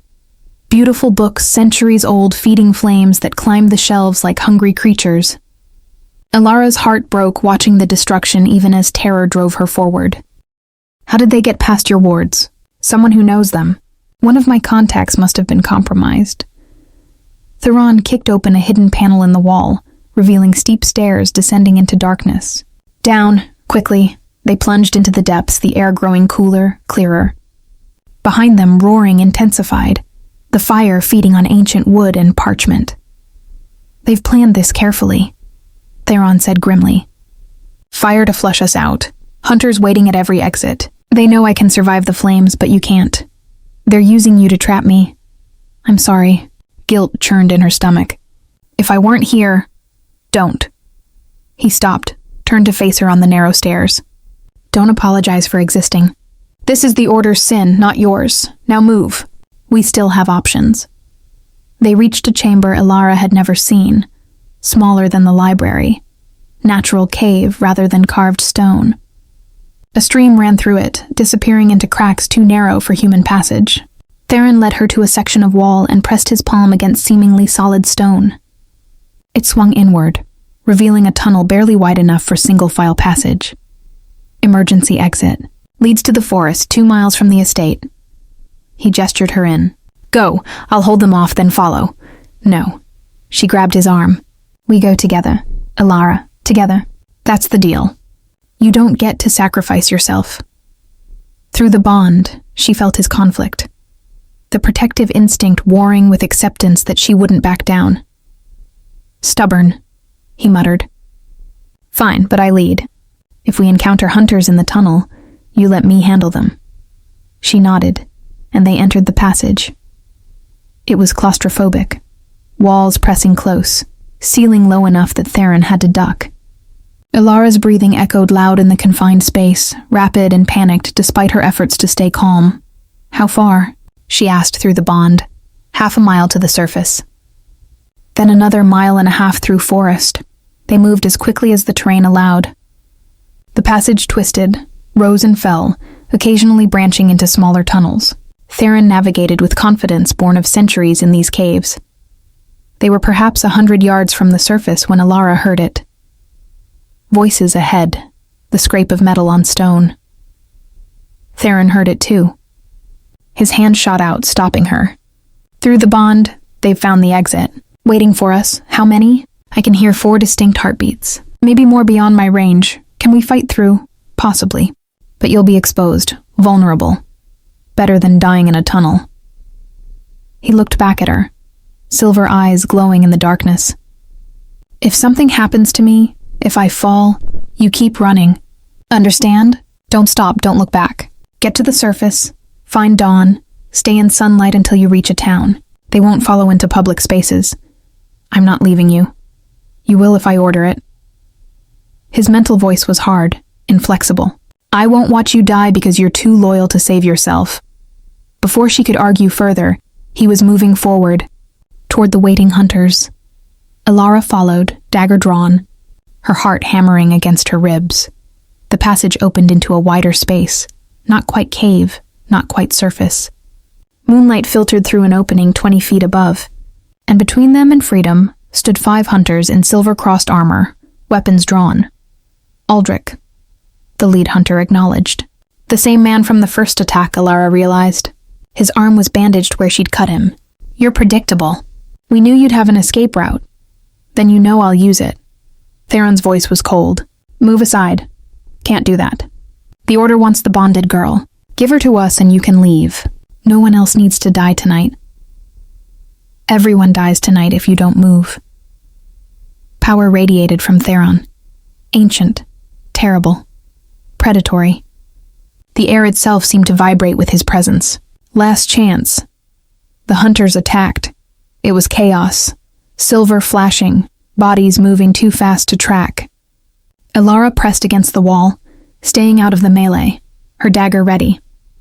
Theron moved like water, liquid grace that belied the violence of his strikes. 2 hunters went down in the first seconds, unconscious or dead. She couldn't tell. Then one broke away from the fight, heading straight for her. Elara slashed, missed. The hunter grabbed her wrist, twisting. Pain exploded up her arm, and the dagger fell from nerveless fingers. "Got her!" the hunter shouted. Theron's roar was inhuman, pure predator fury.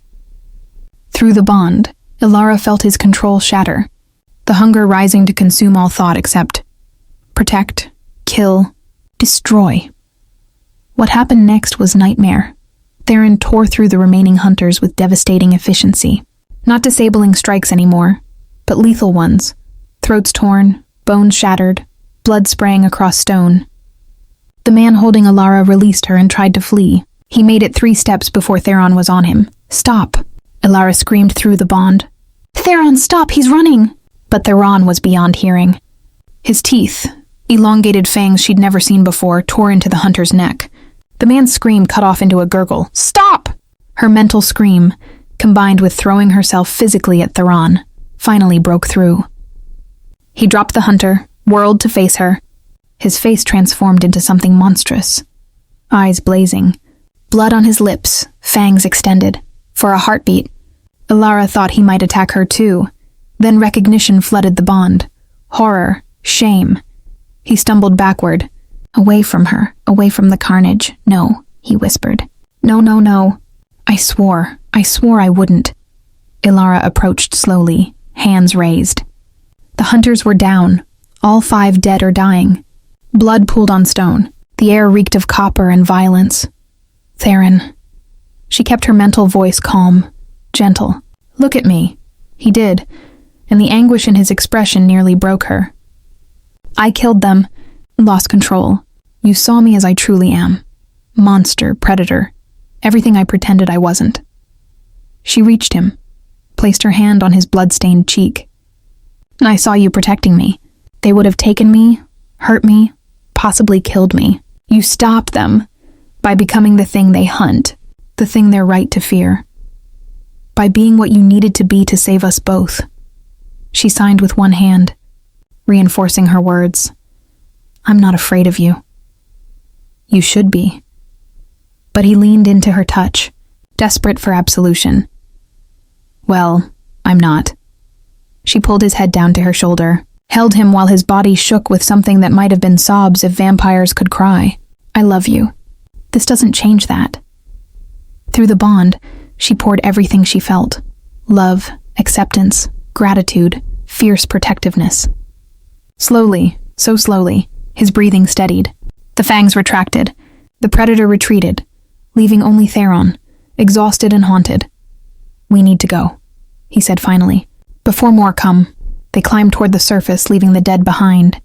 Emerged into forest bathed in moonlight, the estate burning in the distance, a pyre for the life they'd built in those underground chambers.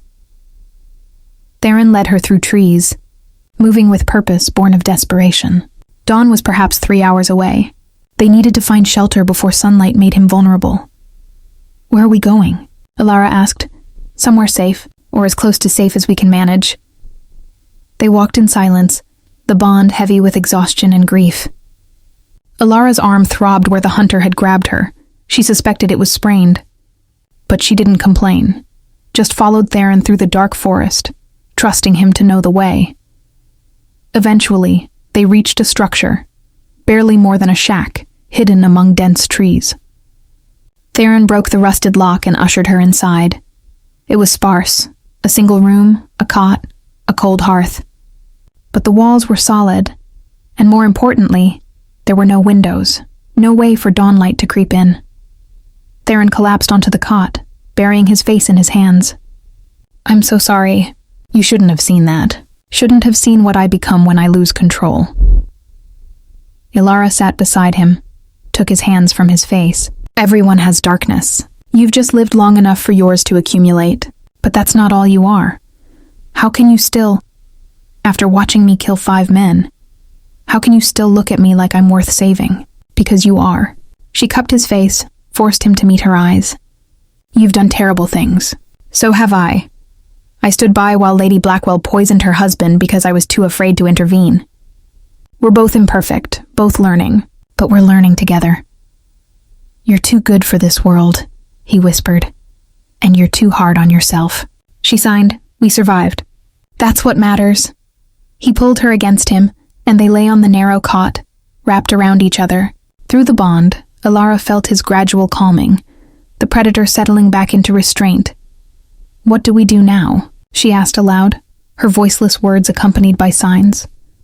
Survive dawn. Then decide if we run or if we end this another way. What other way? I have an idea.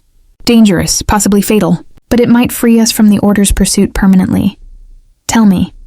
Tomorrow, when I've recovered enough to think clearly. Tonight, just stay with me, always. They lay in the darkness, listening to the forest wake around them, while in the distance, the estate burned, taking with it the sanctuary, the library, the life they'd begun to build. But they had each other. And the bond, singing softly in the space between their souls, promising that whatever came next, they'd face it together. That, Alara thought as sleep claimed her, was the only certainty left. Chapter 11. The covenant of Dawn Alara woke to birdsong and Theron's absence in the bond. Not gone, she could still feel him, but distant, as if he'd deliberately pulled back from the connection.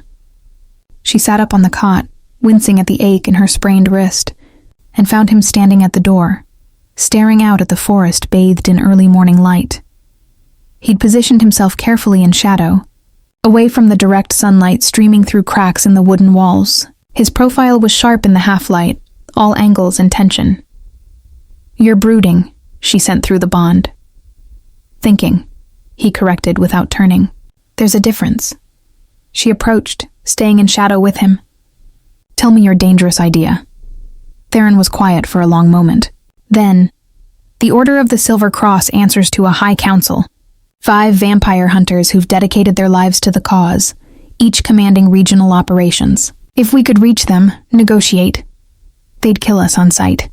Not if we had leverage. Something they wanted more than our deaths. He finally looked at her. I know where they keep their archives. Centuries of vampire intelligence, locations of sanctuaries, identities of the turned. If that information fell into vampire hands, it would be catastrophic for the Order.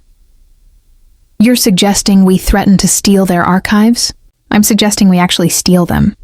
Then offer a trade. The archives returned in exchange for leaving us alone. They get their secrets back. We get to live in peace. Alara processed this. That's insane. Yes. We'd have to break into their fortress, survive whatever defenses they have, steal documents they've protected for centuries, and escape alive. Yes. And you think this will work?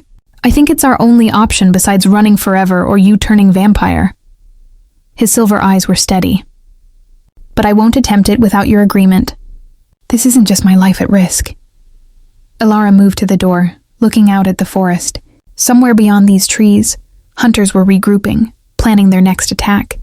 Behind them, the estate still smoldered. Ahead, an uncertain future stretched, either running, fighting, or transforming into something else entirely. Where are the archives? She asked. Rome, the Order's main fortress, built on the ruins of ancient catacombs. I've been there once, centuries ago before they knew what I was. He stepped closer, still staying in shadow. The security will be extensive. We'd need perfect timing, inside knowledge, and considerable luck. Do we have any of those things? We have desperation. Sometimes that's enough. He touched her shoulder gently. But I need you to understand. If we fail, if we're captured, what they'll do to you will be far worse than death. They'll try to break the bond, torture you for information, use you to make me compliant. I've heard stories of what happens to captured bonded pairs. He trailed off, his jaw tight. Then we don't get captured. Alara, no. She turned to face him fully. I'm done running, done hiding. If there's even a chance this could work, we take it. Because the alternative is living in fear forever. And I won't do that. I've spent 20 years being afraid to exist fully. I'm not spending the rest of my life that way. Pride and fear warred in his expression. Through the bond, she felt both in equal measure. "You're terrifying when you're determined," he said softly. "Good. Let me be terrifying for both of us." He smiled. That rare, genuine smile that transformed his face. "All right, then we go to Rome. But we do this carefully, methodically. I'll need to contact certain associates, gather intelligence, prepare for every contingency. How long will that take? Weeks at minimum, possibly months. We'll need to stay hidden, move carefully, avoid hunter patrols." He glanced at the sunlight creeping closer. "And I'll need to feed properly. Last night's loss of control weakened me. I need to replenish." Alara felt a spike of concern through the bond. "When did you last feed? Really feed, not just the maintenance amounts?" "Before you arrived." 3 weeks, Theron." Her signs were sharp with reproach. "You need blood to function. Why have you been starving yourself?" "Because focusing on you, on teaching you, on protecting you, it distracted from the hunger. Made it manageable." He wouldn't meet her eyes. "And because my regular donor won't risk meeting me now that hunters are active." "Too dangerous. Then take mine." His head snapped up. "Absolutely not. Why not? I'm bonded to you. My blood should work. Your blood would work too well. Bonded human blood is..." He searched for words. "Intoxicating. Addictive. It would satisfy the hunger completely, but it would also strengthen the bond to dangerous levels. I could become dependent, unable to function without regular feeding from you. It's a risk I won't take. What if I'm willing to take it?" "I'm not." His tone was final. "I'll find another source. There are discreet suppliers in the cities, people who trade blood for money. It's less ideal than willing donors, but it will suffice." Alara wanted to argue, but through the bond, she felt his absolute conviction. This was a line he wouldn't cross, no matter how practical it seemed. "Fine," she conceded. "But you feed soon. I'm not attempting a suicide mission with you weakened." "Agreed." He glanced outside again, calculating. "The sun will set in 10 hours. We'll move then. Find the nearest city. Make contact with my information network. By tomorrow night, we'll have a plan." They spent the day in the shack, Theron sleeping in fits, his body conserving energy, while Alara kept watch. She practiced the sign language he'd taught her, going through vocabulary and grammar until her hands ached.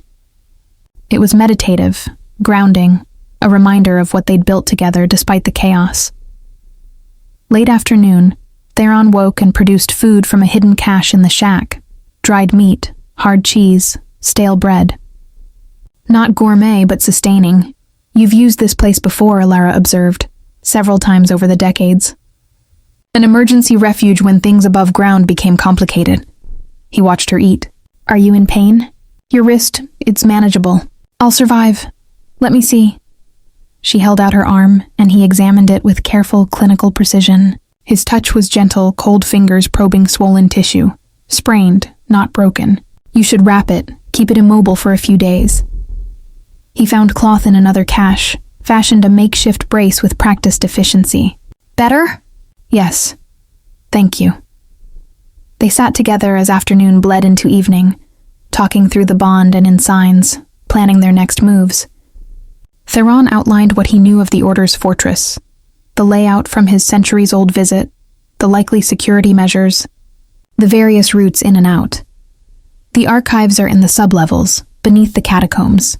They'll be warded against vampire entry, guarded by hunters at all times, probably trapped. He sketched in the dirt floor with a stick. "Our best chance is during a shift change, 3 a.m., when guards are tired and attention wavers." "How do we get inside?" "Through the catacombs. There are old passages, some dating back to pagan Rome, that connect to the Christian tunnels. Most have been sealed, but I know one that might still be accessible." He met her eyes.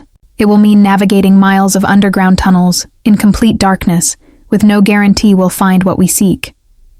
I've navigated your sanctuary in darkness. I can do this. Your confidence is admirable and terrifying in equal measure. I learned from the best." As sunset approached, they prepared to leave. Theron found clothes in yet another cache, nondescript traveling garments that would help them blend into city crowds. Alara changed, leaving behind the singed dress from the fire.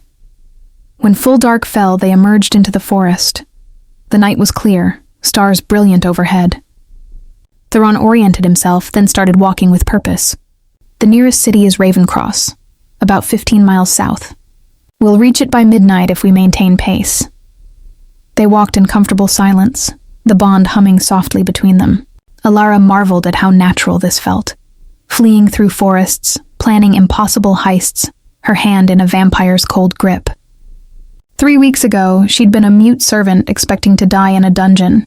Now she was, what? A bonded partner? A co-conspirator? Someone who'd found purpose in the most unlikely place?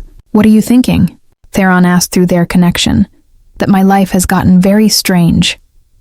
His mental laugh was warm. Mine too, and I've lived 6 centuries. Do you regret it? Bonding with me, I mean. If you'd left me in that dungeon, you'd still have your sanctuary. Your peace. I'd also still be alone, slowly going mad from isolation, finding new scars to add to my collection. He squeezed her hand gently. You saved me as much as I saved you. Perhaps more. We saved each other then. A fair assessment. They reached Ravencross near midnight, a modest city with cobblestone streets and gas lamps flickering against the dark. Theron led her through back alleys to a nondescript building that turned out to be an inn. The proprietor is aware of what I am. She's been a contact for decades. Provides information and occasional shelter in exchange for protection from other supernatural threats. He knocked in a specific pattern. 3 quick, 2 slow, 1 quick. The door opened to reveal a woman perhaps 60 years old, with sharp eyes and graying hair. She looked Theron up and down, then shifted her gaze to Alara. You bonded, she said flatly. That's why the order is mobilized. Yes, Greta, we need help. Information, supplies, and a safe place to rest for a few days. Greta sighed. You know this makes my establishment a target. I do. And I'll compensate appropriately, but we have nowhere else to go. The old woman studied them for a long moment, then stepped aside. You always did know how to complicate my life, Aldrich. Come in, and for God's sake, stay away from the windows. They entered, and Alara felt the first stirrings of hope. They weren't alone. They had allies, however reluctant, and tomorrow they'd begin planning the impossible. Through the bond, she felt Theron's determination solidifying into resolve. Whatever came next, Rome, the archives, the final confrontation with the Order, they'd face it together. And maybe, just maybe, they'd survive. Chapter 12.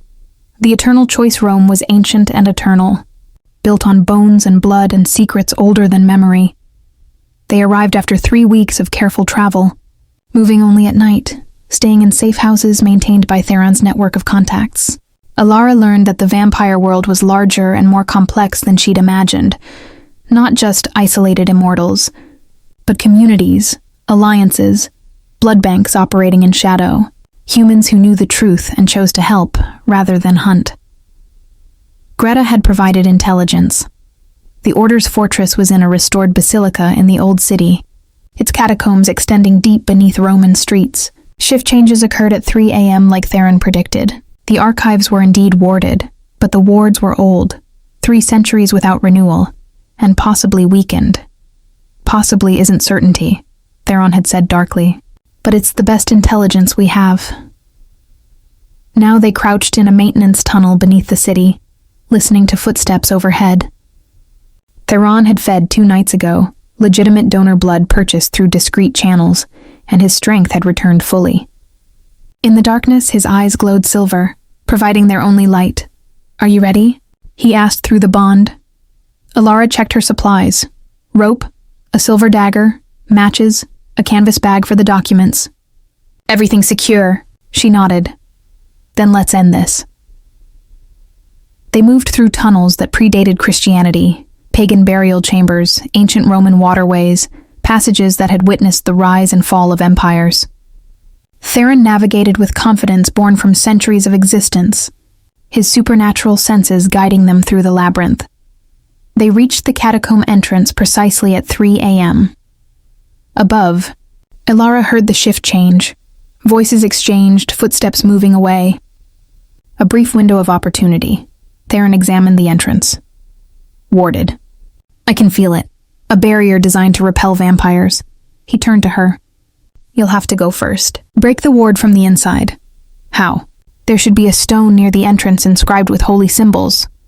Overturn it, break the connection. The ward will collapse. That seems too easy. It's not. The moment you cross the threshold, alarms will sound.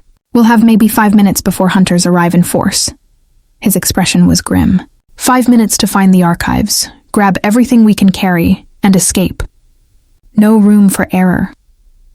Then let's not make errors. She stepped through the entrance, felt a tingle of something unnatural across her skin, and found herself in a narrow catacomb lined with ancient bones. The stone Theron described was immediately visible, a cornerstone marked with a silver cross. Alara grabbed it, heaved.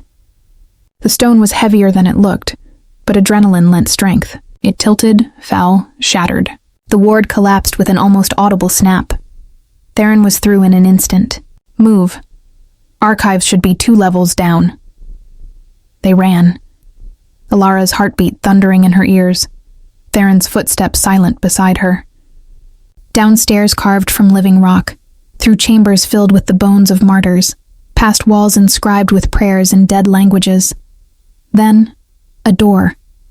Heavy oak reinforced with iron, a silver cross embedded in its center. And beyond it, Alara could sense it. The weight of accumulated knowledge, centuries of vampire secrets waiting to be claimed. Locked, Theron said, examining the mechanism.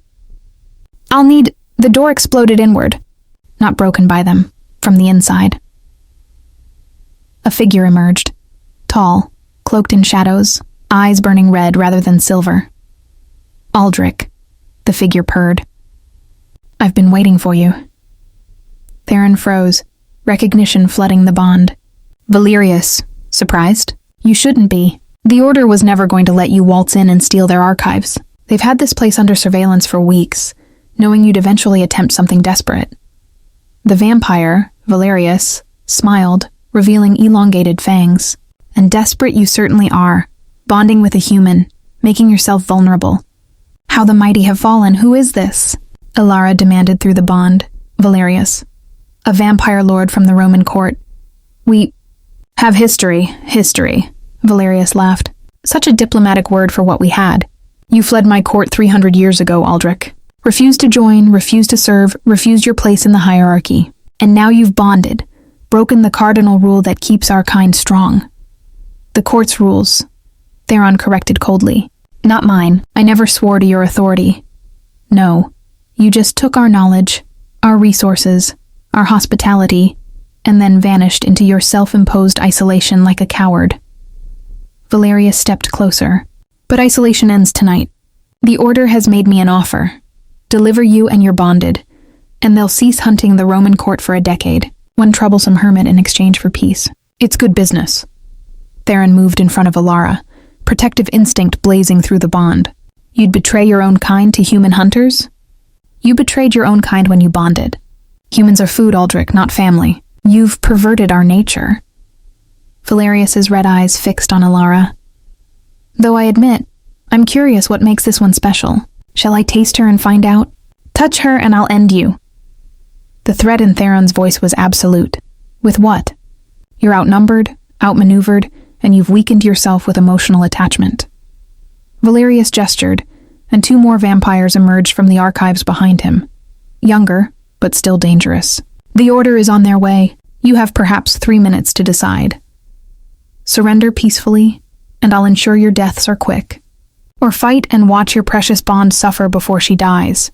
Through the bond, Alara felt Theron's calculations. They couldn't win this fight. Couldn't escape past 3 vampires and approaching hunters. Couldn't...